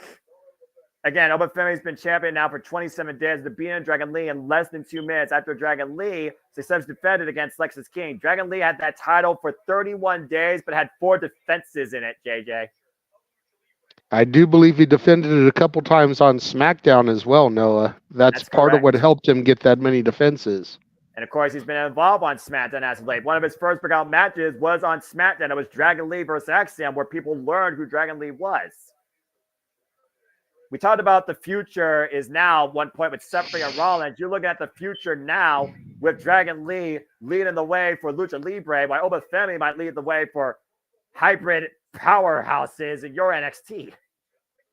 Yeah, Dragon Lee barely able to get back into the ring before the count of 10. Got in about 9.5. Ooh, huge backbreaker. And he holds the position, by the way. He didn't let him go. Trying to convince Dragon Lee right now that you will not take this from me. And again, vicious backbreaker. They might be looking for a hat trick here. Asking for one more, I think. I do wonder, though, again, you go to the well one too many times against an experienced vet, you're going to probably pay for it. Godly. You didn't pay for it that time. Cover, hook at the far leg, and again, Dragon Lee gets the right shoulder up. Oof. And at this point, we talk about, JJ, the perseverance of a competitor, the mentality versus the physical capability. You think about the physical toll right now that Obafemi is putting on Dragon Lee. When does the referee step in for, the well-being of the athlete? I was just about to ask you the same question, Noah. Uh-oh, up in the shoulder. Oh, boy. Locked in right now. Dragon Lee right now? Look at that. Got him tied up in a submission here. Almost octopus-like. Yeah, it's literally a modified octopus, but you look at the massive body of Obafemi right now. Dragon Lee's wearing him down, but doesn't have it fully locked in. If nothing else, though, he's bringing him down to a knee. And this is the first time we've seen Obafemi in this situation. Again, trying to neutralize the power. You try to cut off the oxygen. You try to cut off where he gets his strength from, where he gets his freaking living being from. Obafemi right now, though, with that reach and that power advantage and that weight advantage right now, causing Dragon Lee to exert even more energy, squeezing as much as he can. You see the wear and tear in Obafemi's arms right now. Inches away from the ropes and literally grasping with his jaw to force the break. So it's unique, but it works. It forces the break at this point, right? Dragon Lee right now holding on, changing position. Might be looking for sunset flip. Again, the power. Obafemi just way too powerful to overcome right now for that.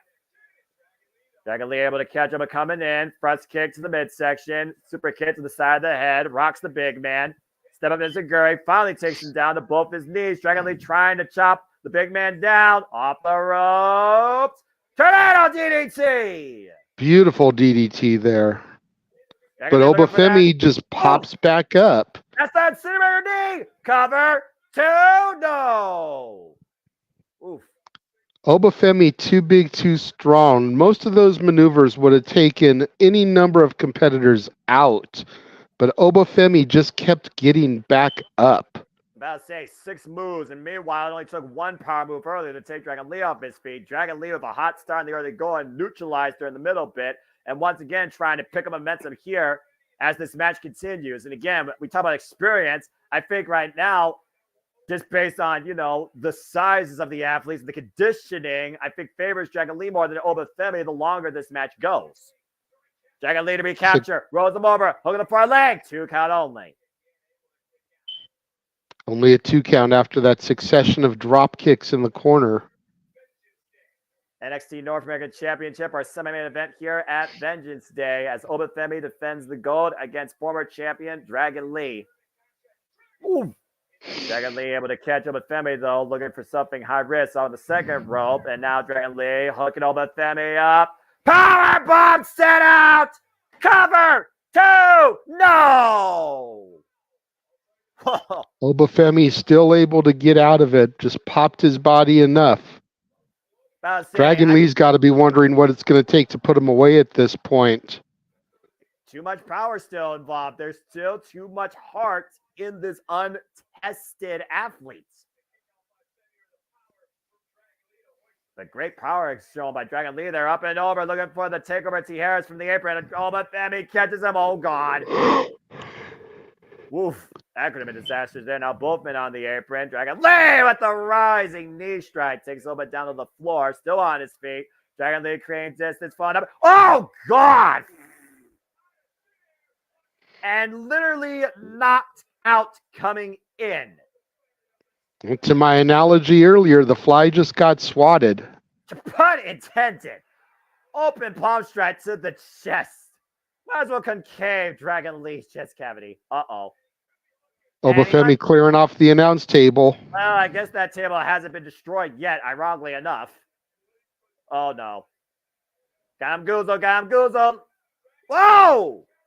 Counter with the DDT on that. I think he hit him on the monitor. Either that monitor or that freaking wooden partition. Either way, both of those things are worse than that mat impact.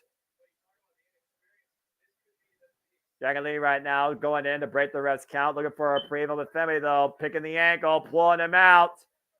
Hoisting him up. Oh, Lord. And, oh, Jesus! Just chucking Dragon Lee into the announcer's chair there. Just exerting his will. And to your point, the announcer chair might have been the softest impact Dragon Lee's had this match, despite it being a fresh choke slam.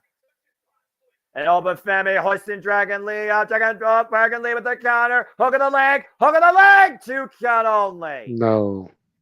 The best clothesline.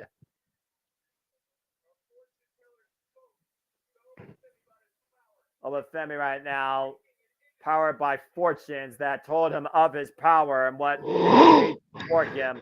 And Dragon Lee out of the corner, hoisted up, and Jesus Christ! That toss. Like a just freaking shot put. I talked about shot put toss earlier. SCC, pop up, power bomb. Obafemi retains. In dominant fashion. Yeesh.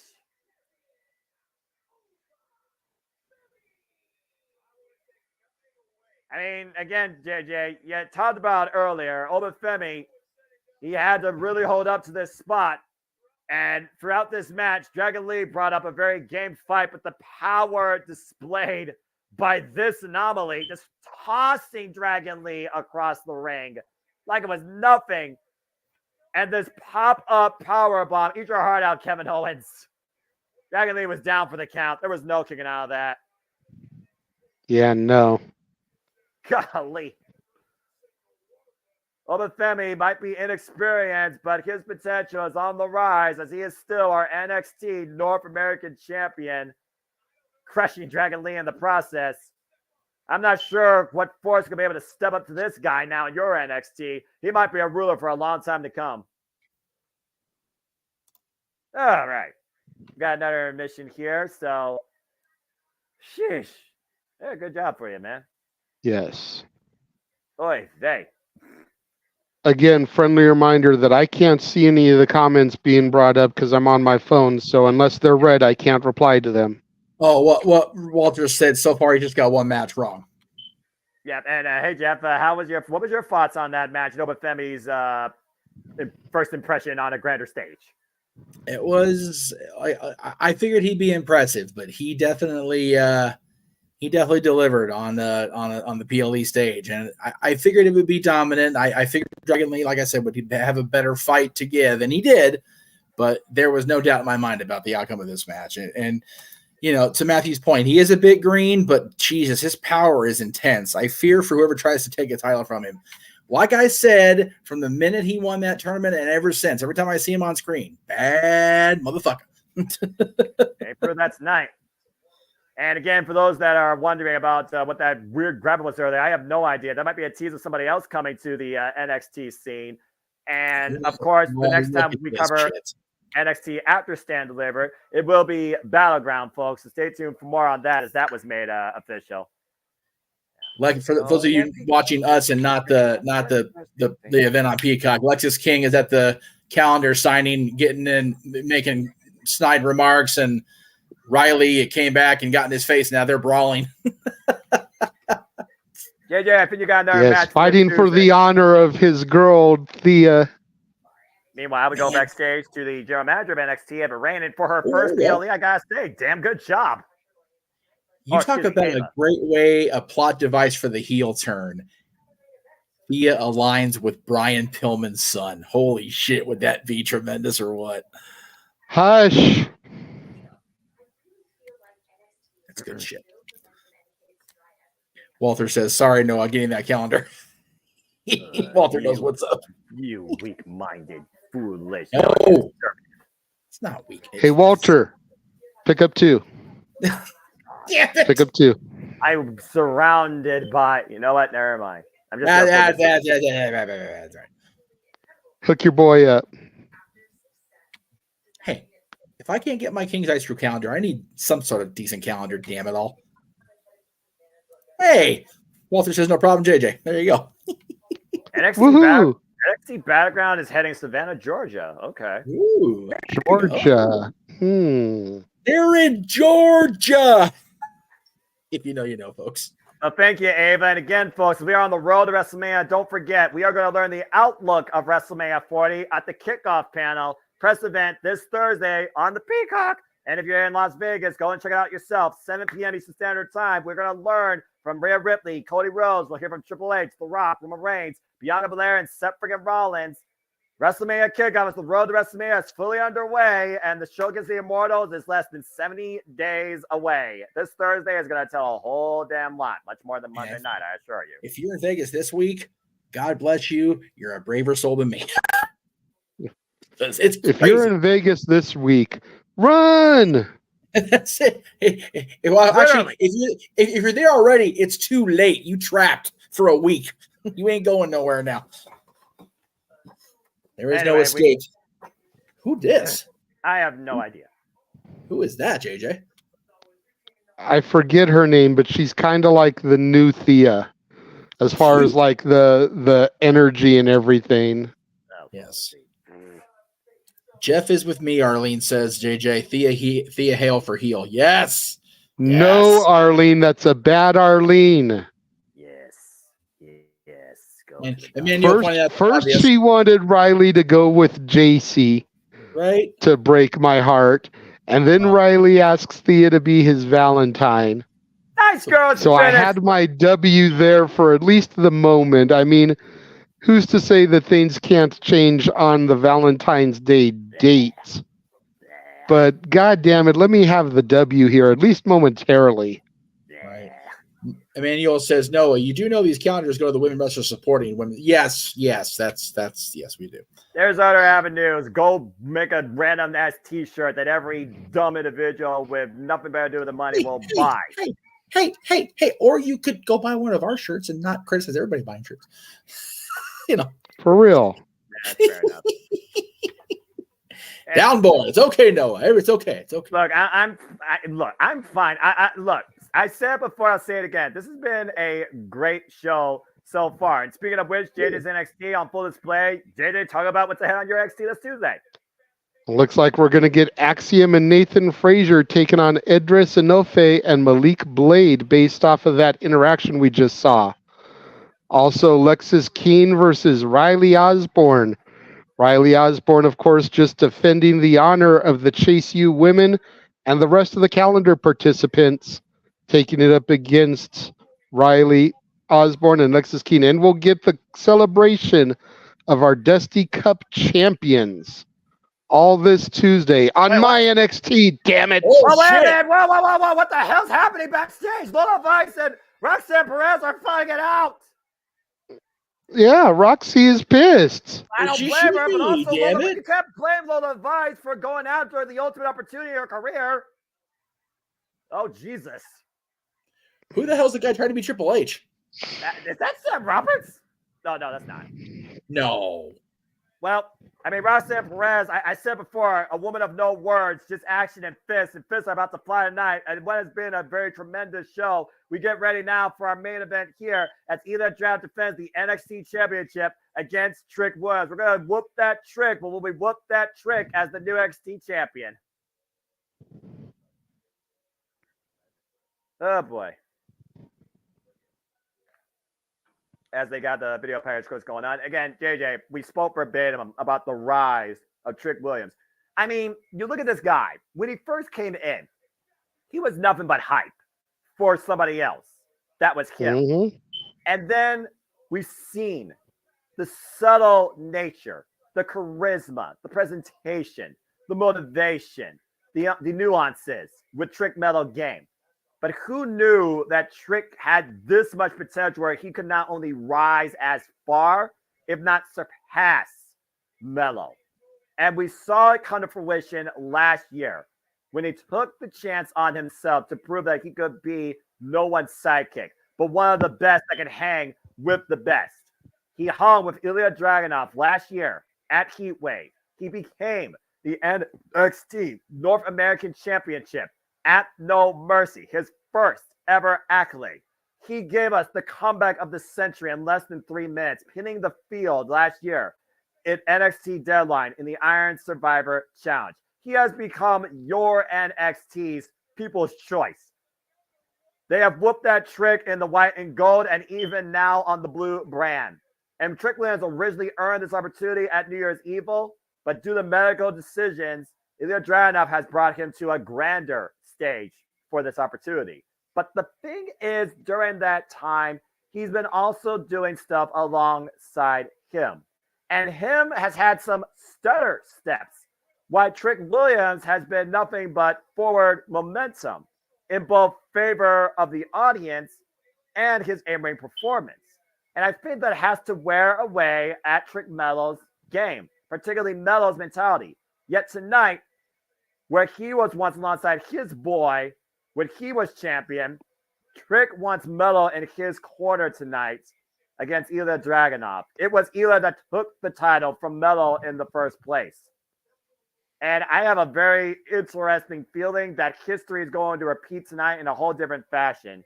And I think Trick Melo game is about to take a whole different page turn. I agree, and I'm here for it, man. Looking back at these highlights and seeing how everything has come to this point, it's like Trick Williams is the American dream right now.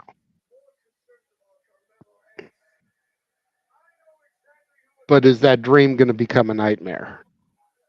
October 2023, living this ever-reoccurring nightmare, it seems. In the back of his head, Trick Williams was assaulted, and Carmelo Hayes accused Ilya of being the one to do it. Carmelo Hayes right now, inadvertently striking Trick Williams with that title, trying to take it out of Ilya Dragunov's hands. Again, we've seen the subtle nuances. At one point, Carmelo Hayes put Trick Williams' opportunity on the line at New Year's Eve against Grayson Waller. Let's just put that in perspective. May the better man win tonight, though. Oh, boy. We're going from the playoffs to the finals, folks. The Dusty Rhodes Tag Team Classic is behind us. And there you see the czar of NXT, our unbreakable NXT champion that has pushed this brand to another level if you're going to beat him. Will Trick Williams surpass Ilya Dragunov? JJ, you know what you got to do, bro. So what? You want me to Booker T this shit? It's up to you, bro. I just know that you whoop that Trick all the time. Uh-huh. That's right. God.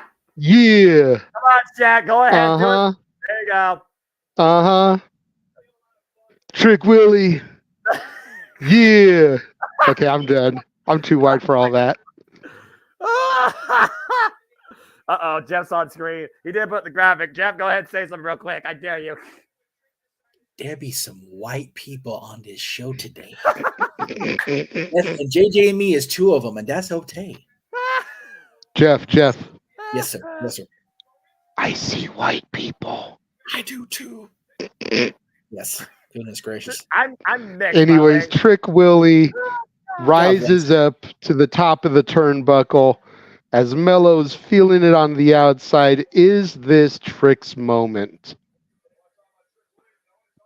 Is this his one shot, his one opportunity to seize everything he ever wanted?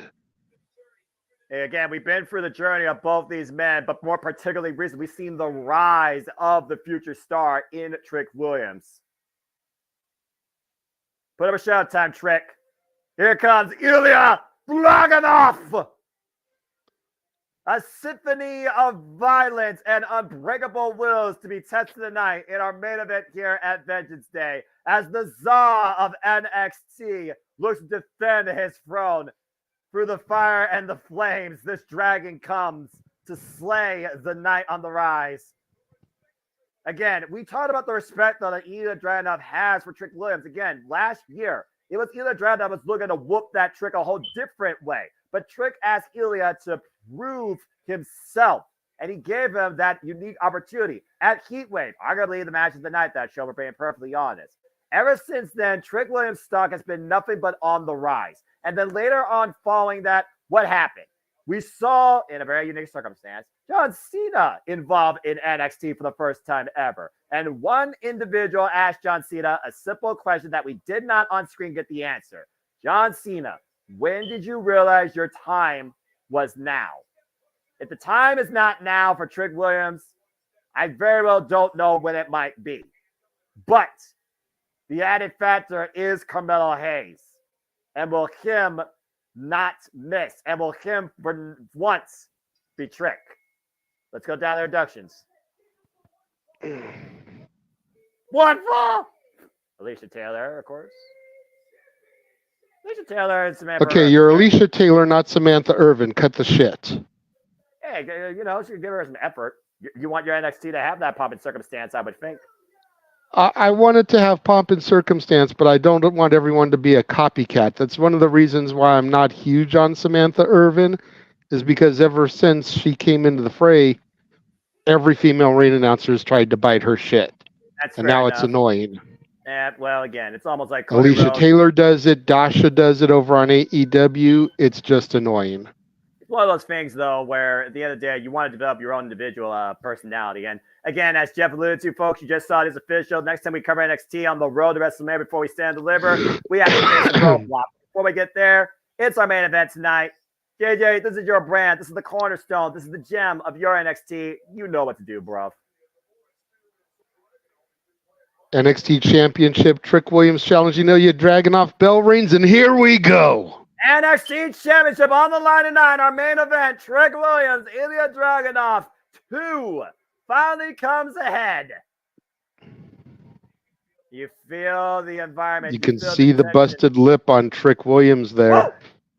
Trick right now going in for the first fast shot. Trick able to catch him though, coming in.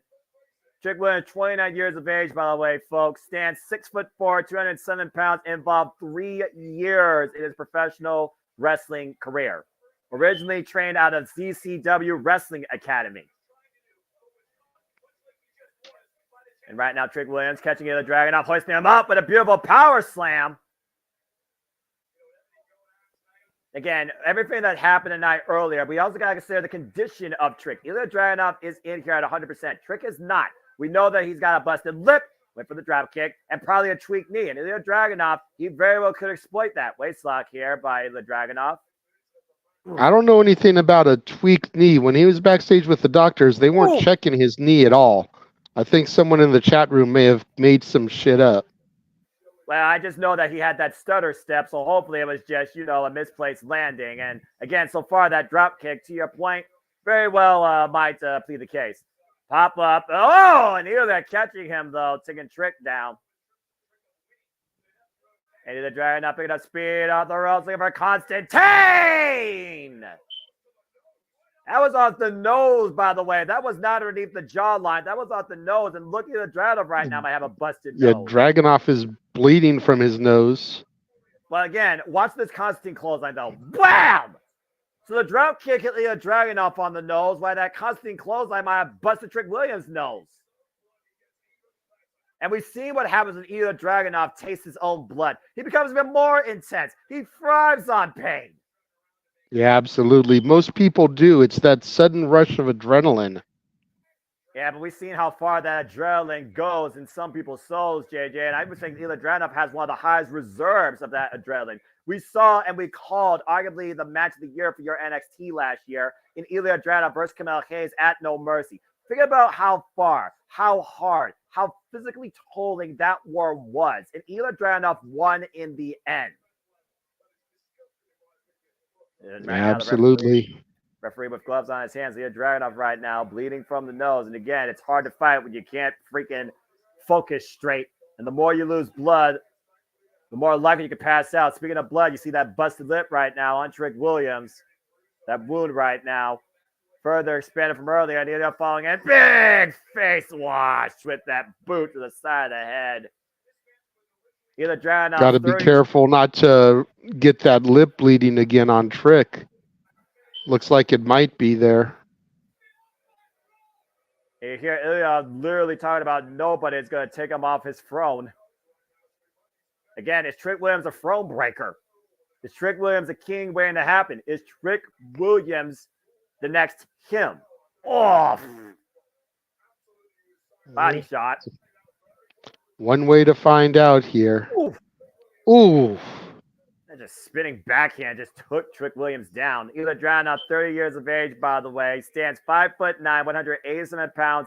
11 years of wrestling experience, including a student of one Daling Danalel Gunther Walter, a.k.a. Ringkopf. He and Walter have wars, not just in NXT UK, but in WXW. Ilya Dragunov has been tested his entire life. Big waist lock, German suplex. And again, the one thing, though, that we do not necessarily want to focus on here, but I do want it's on the back of Trick Williams' mind. Is he also thinking about still who attacked him? And I got to think about these exchanges with him and Ilya particularly. Is Ilya maybe talking some real truth here? Has he influenced Trick Williams' judgment when it comes to Carmelo Hayes? Oh, look at the fire. Look at the fire in Trick Williams' eyes. Breaking the waist lock, JJ. As the blood just covers his teeth there. Picks the leg. I was saying, he got more than a busted lip at this point. He might have literally lost a tooth or lost a freaking molar. Good grief. Ilya Dragunov falling in again. The boot crashes in Trick's face and sends to the outside. Again, Mello trying to hype the hype man up, telling Trick he's got to fight back as Dragunov slides to the outside. And again, we know there's respect between Kamel Hayes Oh, and Ilya shit. Dragunov, but we know Kamel Hayes is still steaming that he lost the NXT Championship, not only to Ilya, but lost in his rematch. Let's not forget, Kamel Hayes faced Ilya Dragunov in a rematch and lost that too. Uh-oh. The sheer power of Dragunov being able to just strong-arm German a man the size of Trick Williams. You can see Mello's taking the sunglasses off. He is prepared to get involved here to assert himself. The million-dollar question is he willing to assert himself to help his friend, or is he going to cost him? Jesus. Death Valley driver onto the edge of the ring there. And again, to your point, Kamel Hayes knows he can't do nothing physically here. He just saw that firsthand, and that was clear message sent by Ilya Dragunov. Take a look at the replay here. Watch the way that Trick Williams lands. Oy! On the right shoulder and the right side of his body. Again, our main event here compares the crown on hand. NXT Vengeance Day. NXT Championship on the line. Ilya Dragunov defending against Trick Williams. Kamel Hayes in the corner after Trick Milligan came up short in the Dusty Rhodes Tag Team Classic Finals in the start of the night. But if anybody could offer Trick Williams advice more than hype to beat or hang against Ilya Dragunov, it is Kamel Hayes. Count up to 7 right now. Kamel Hayes trying to hype up Trick Williams, and Trick Williams gets back in 7 for the count. Ilya Dragunov skying it though! With that drop kick off the top rope. Float over, hook of the far leg, and a 2 count only.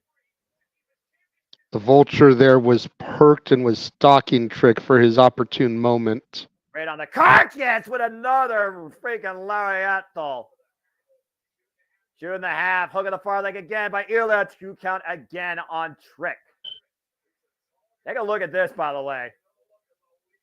You almost got to wonder if Ilya took Trick lightly because the fact that Trick just barely became a main event player. Did Dragunov potentially underestimate his challenger? It's funny you talk about that because again, I looked at the highlight, and it feels like to me he holds Trick Williams up to a higher regard than other competitors he's faced in the past. Because he says when he is focused, he's going to give him absolutely everything. Oh! But how much of that is legitimate and how much of that is sarcasm? Well, again, Trick Williams said, you play mind games, but we heard the Dragunov say, yeah, I play mind games with Baron Corbin because he made it personal. It's almost like you're blurring the lines between personal and professional here with Ilya Dragunov and Trick Williams. And you see the fire in both men's eyes once again. Trick bleeding from the mouth, Ilya bleeding from the nose, and both men right now teeing off with elbows. Ilya with the big boot. Trick Williams set up the ropes, though. Trick falls in. Went for that cyclone lariat, and God, man, got caught with a power bomb. Looking for that leg lariat. Whew. And right now, Ilya Dragunov in the corner. Uh-oh, I think he sees his target, and he might be scouting for something huge here. Drop the ball, man! Trick caught him coming in. Trick had him scouted there, playing a little bit of possum, maybe. Big code breaker there. Ilya Dragunov, you see the eyes glared over right now. Ilya doesn't know where he is. Take a But look Trick at this. can't capitalize. He's too beat down. Completely flipped Dragunov over with that code breaker. But again, Ilya Dragunov says we're going to whoop that Trick, and they are whooping that Trick here in this main event. Keep Mike to the point in the chat. Again, people are whooping that Trick here with Trick Williams. But again, is it his time? Ilya and Trick once again back to their feet, squaring off, teeing off right now. Elbow strikes galore. And again, Ilya teeing off both the left and the right side. Great distance between Trick. Trick falls in, though. Catches him at the leg lariat. Harlem sidekick of sorts, shades of Booker T.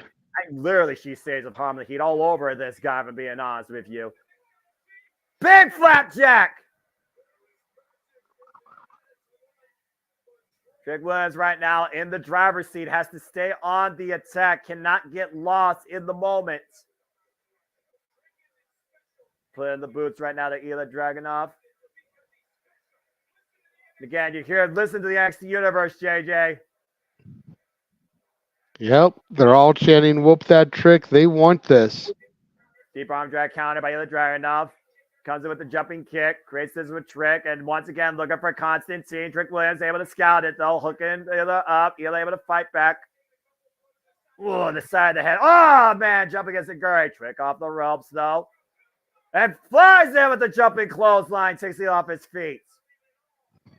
Both of these incredible athletes are leaving it all out here in the ring for the NXT Championship. Camille Hayes rooting on from the outside, applauding his boy.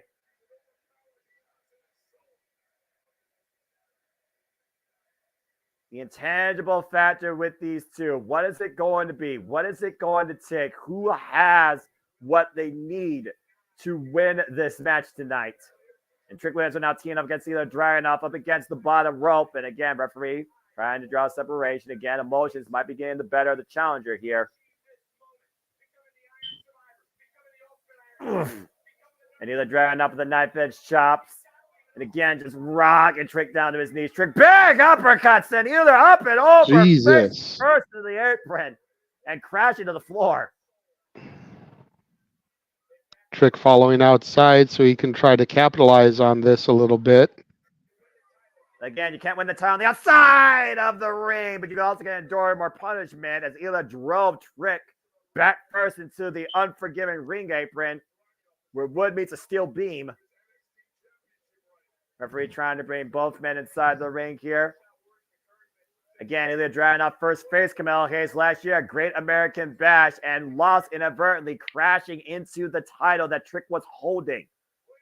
Williams able to counter the Deathfire driver. What the hell is Trick looking for here? And Trick, oh God! Rock bottom. Dear Lord, you're knocking from the apron to the floor. What the hell, bro? Unforgiving slam on that mat, protecting the floor more than the athlete. And of course, underneath that floor is nothing but concrete. This could be the best thing to happen for Trick. He needs to get Dragunov back into the ring and try to capitalize here. Oof.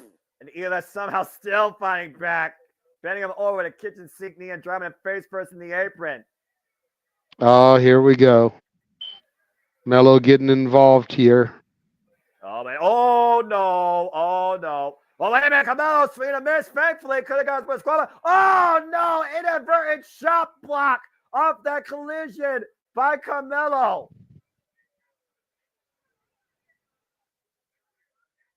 Uh-oh. Carmelo Hayes did not want to get involved. Obviously did not want to do that. And you see the face of fury right now. And again, Dragunov smells blood. Yeah, and Carmelo can't get involved here, though. He risks the disqualification for his boy. And again, Trick right now might be very vulnerable here. You're looking to hoist him up. That body drop by Trick, though. And again, think about that leg. Oh! Big net breaker. Champion down for right now. Trick Williams once again looking for his next playmaker. And what? Whoa. Okay, this is bold. And drop the bomb face first. Nice. Covered by Trick off the leg. No. Are you Trick with an H-bomb of his own. Oh my gosh. Taking a page out of the Mad Dragons playbook. Not even Carmelo Hayes went that far, JJ. Boom. We got all of that. Didn't snuff the flame out of the fire-breathing Dragunov, either Dragunov yet. That could have been it. Trick needs to stay on top of it, though. Back up to a vertical base. Dragunov still reeling on the ground there. Either Dragunov, though, slowly getting back to his feet, though, and you see Trick Williams scouting for his next play. And again, the leg gave out, and either Dragunov has Trick Williams hooked, hoisting him up, and a powerbomb release. Jackknife powerbomb, X-bomb, follow up.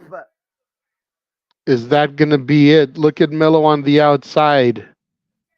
And Camilla Hayes right now, I think, can sense that the end might be near, and Ilya Dragunov might be looking for the end. This was the same exact approach he used to beat Camilla Hayes. Ilya Dragunov up on the second rope, looking for a mega H-bomb, connects into the cover of the leg. This is what? Trick still has some fight lift in him. Mello is in shock. The crowd here in Clarksville coming to their feet. I don't fucking believe that Trick Williams survived that when him didn't. NXT Universe on their feet, looking to whoop that Trick in their draft. They're looking for constant. Liberty Moscow instead hits the second turnbuckle. Big boot connects. Trouble in Paradise. Cover. Hook the leg. No! Oh my God. I thought that was it, Noah. I thought Trick had him there off of that Trouble in Paradise. Look at this again. The collision, the second turnbuckle, to your point. That connection with that Cyclone boot and SOS of sorts. Camilla Hayes on the second rope. Oh no! Referee down. There's that knee. The trick knee, the cover. But there's no referee, Noah. 4, 5, God damn it! 6, 7, 8, get a fucking picture. 1, 2, no! Oh my God. I'm going to lose my blazer in a moment. I can't fucking believe this. Camilla Hayes down. The original official's down. We got a new official. The trick knee connected. Had him down for an 8 count. This emotional roller coaster and NXT World Championship match continues. Damn it. Crowd here in Clarksville chanting, "Ref, you suck." I agree. Fire him. Waist lock, deep arm drag, and right now the drag up. Oh, there runs him with a rising knee strike. And another H-bomb connects. But he's not Dragunov not going for the pin. He rolled off of him. I don't know how wise this is at this point, though.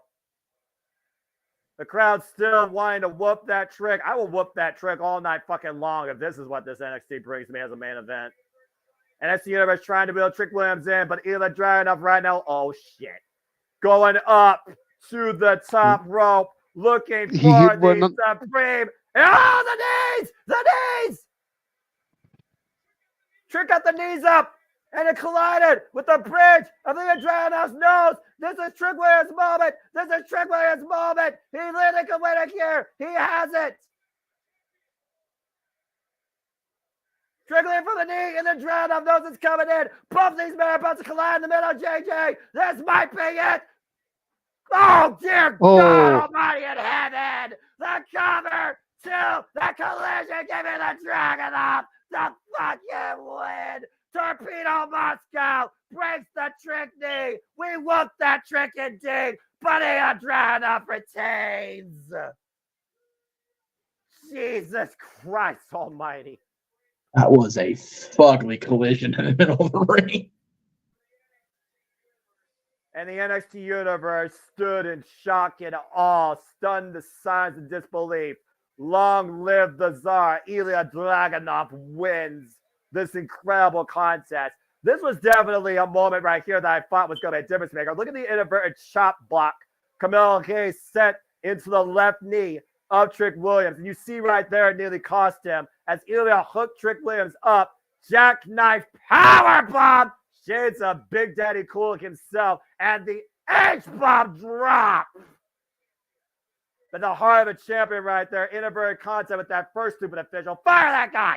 And Camilla Hayes sitting on the outside of the ring. The trick knee connected. I thought we were going to whoop that trick literally for a champion. You could count the fucking 8.5 in that freaking moment as the other official came sprawling down slower than Charles Robinson and gets 2 9/10. Dude was running like the Roadrunner. What are you talking about, bro? Charles Robinson had a freaking 100-yard He jab. was running. Yeah, fair enough. But boom! Jesus! Torpedo Moscow meets Trick before the trick knee, and Ilya Dragunov gets the hard-fought 3. Poor bastard, he just kept running, like you said, Jay. What a incredible, beautiful, violent symphony of two incredible main eventers. The era of the Tsar continues in JJ's NXT. Ilya Dragunov wins as vengeance was not served.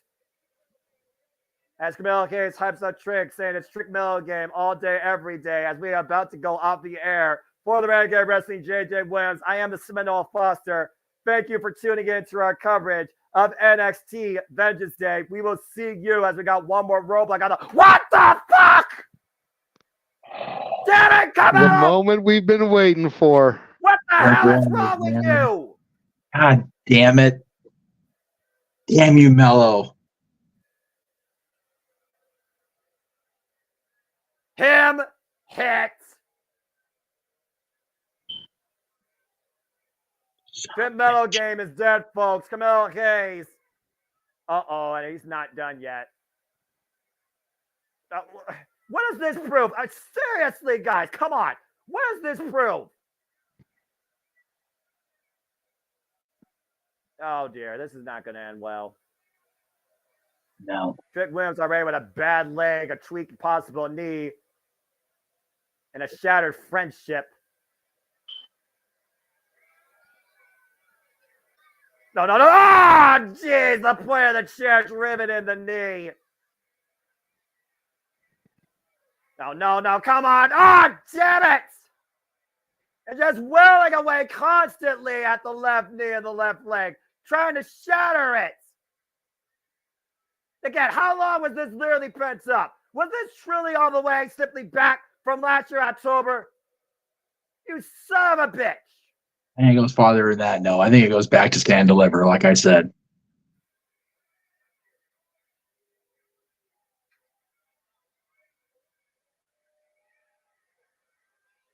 Now, come on. We need to get some officials. For the love of God, get some damn officials out here.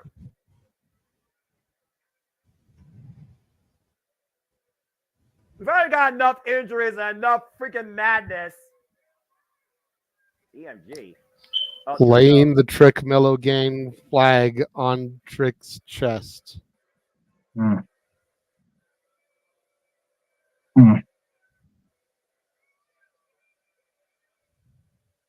Well, mystery solved. It was Mello all along. I'm sure come Tuesday we will hear from Mello as to his reasoning behind all this.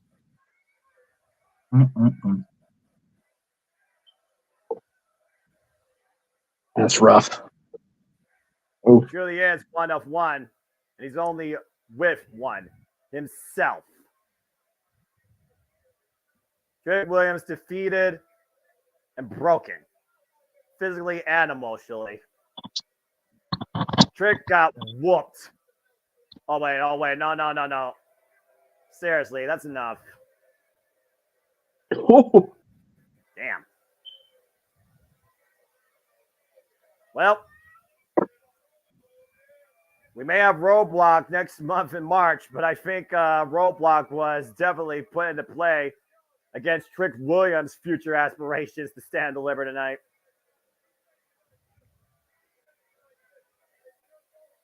As Camille Hayes is blaming all of us, blaming everybody. We made him like this as we go off the air for the Renegade Wrestling, JJ Williams, and for the man whose name of the marquee, Jeff Meacham. I am the Seminole Foster. We whooped that Trick, but Trick got whooped by him. And Vengeance Day was served by him. Damn. Jay, you look crestfallen up there, brother. No. Okay.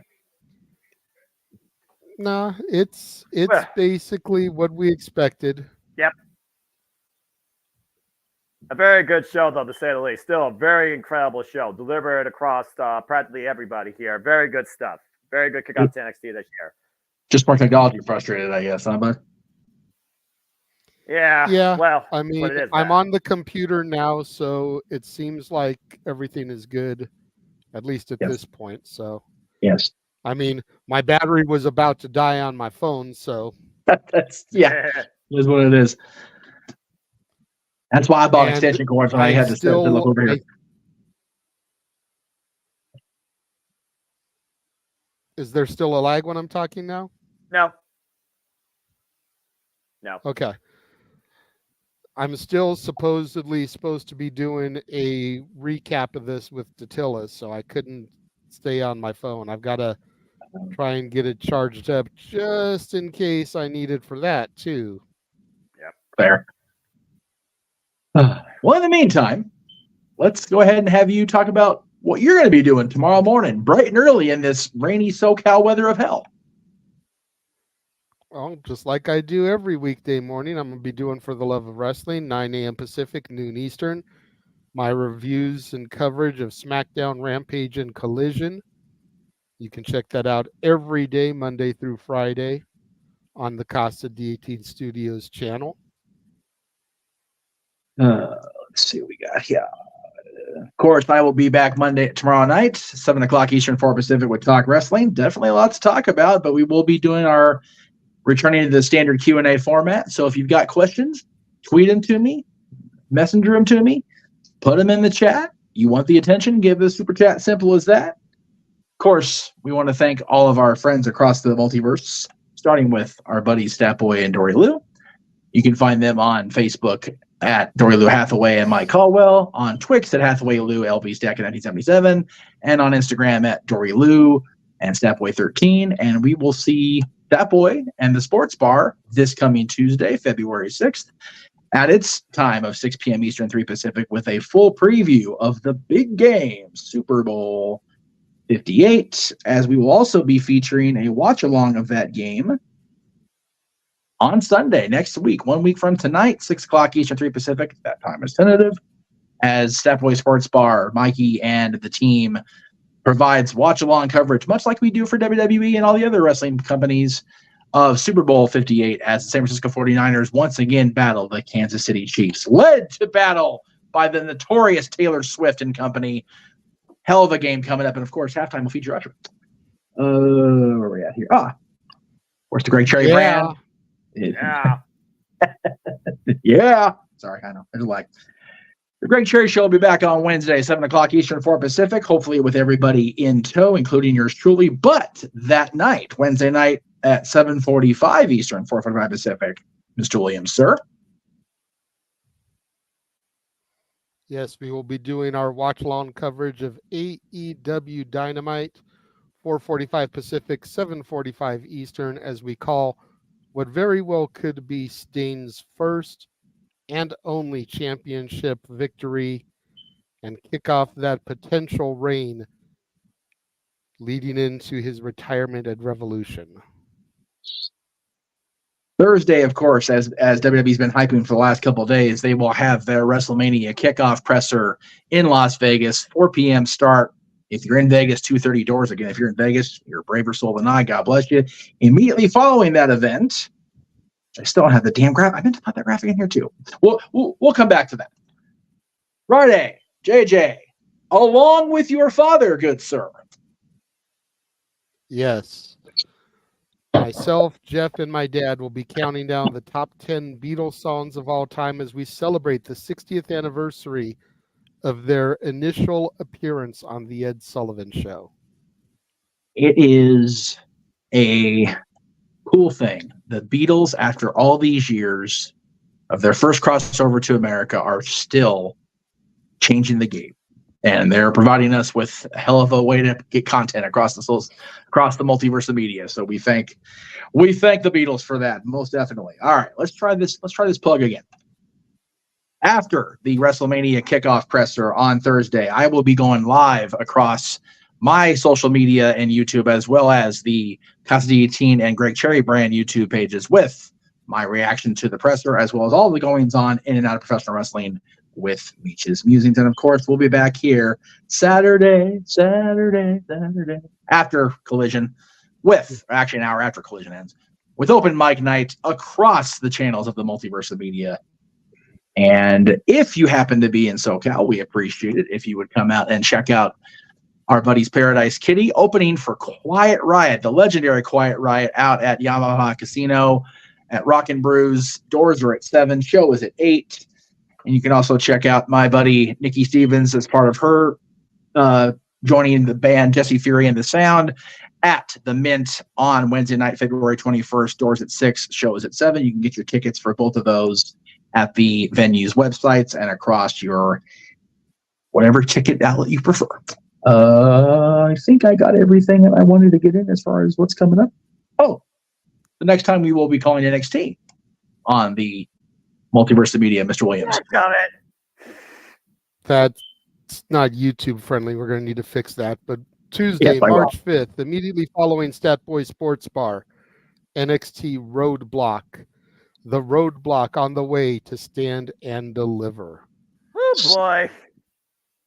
I didn't notice that until I put it up because the black didn't give me an indicator, but I'll fix it for tomorrow. Anyway, so yes, we thank everybody for tuning in throughout the technical wonders that was the Multiverse Media presentation tonight. We thank Mother Nature for being the biatch that she is. Is there anything else either of you wanted to say before we say goodnight and Godspeed? Let's see. Women's Championship match, those qualification match, NXT Championship match. This NXT fairly put. That was some damn good professional wrestling. Absolutely. It was a great show. Make sure you tune in to Rangers of Wrestling. I want to say it's going to be around 8 o'clock-ish Pacific, which would be 11 o'clock Eastern. Datilla's going to be going live with her recap of NXT Vengeance Day. I will be joining her for that. We want to thank Walter Cruz for his contribution to Super Chats tonight. Check him out on YouTube at Rager Wrestling, Instagram at Jesus Christ, Calfire, CALFYR. I can never get this poor bastard's plug right. And on Twix at Walter Alex Cruz. We saw Josh pop in after the stream because that's what Josh do. Shut the fuck up, Josh! But follow him on Twitter and Instagram. Twitter at Walking Hymnal, Instagram at Maloman Graham, and of course, most importantly, at least Noah and I leave a joiner. And JJ's he's on his way. He's on his way. So you think? Oh, hey. But you, come on now. Come on now. He gets booked for No Surrender, and you see the pure motivation he brings. We shall see. We shall see. Thank you, everybody, for watching tonight. It's been an interesting Sunday night. Hopefully, Mother Nature's shenanigans will not deter us tomorrow and Tuesday, although it's supposed to. So, for the Simple Man, for the Renegade, I am the West Coast Professor Jeff Meacham. We will see you guys all throughout the week across the multiverse. We thank you for tuning into our coverage of NXT Vengeance Day, and stay with us all February and March long as we continue along the road to WrestleMania. Have a good night, folks. The Jeff Meacham Network's Multiverse of Media. For over 15 years, the recognized symbol of excellence and the standard bearer in coverage of sports and entertainment.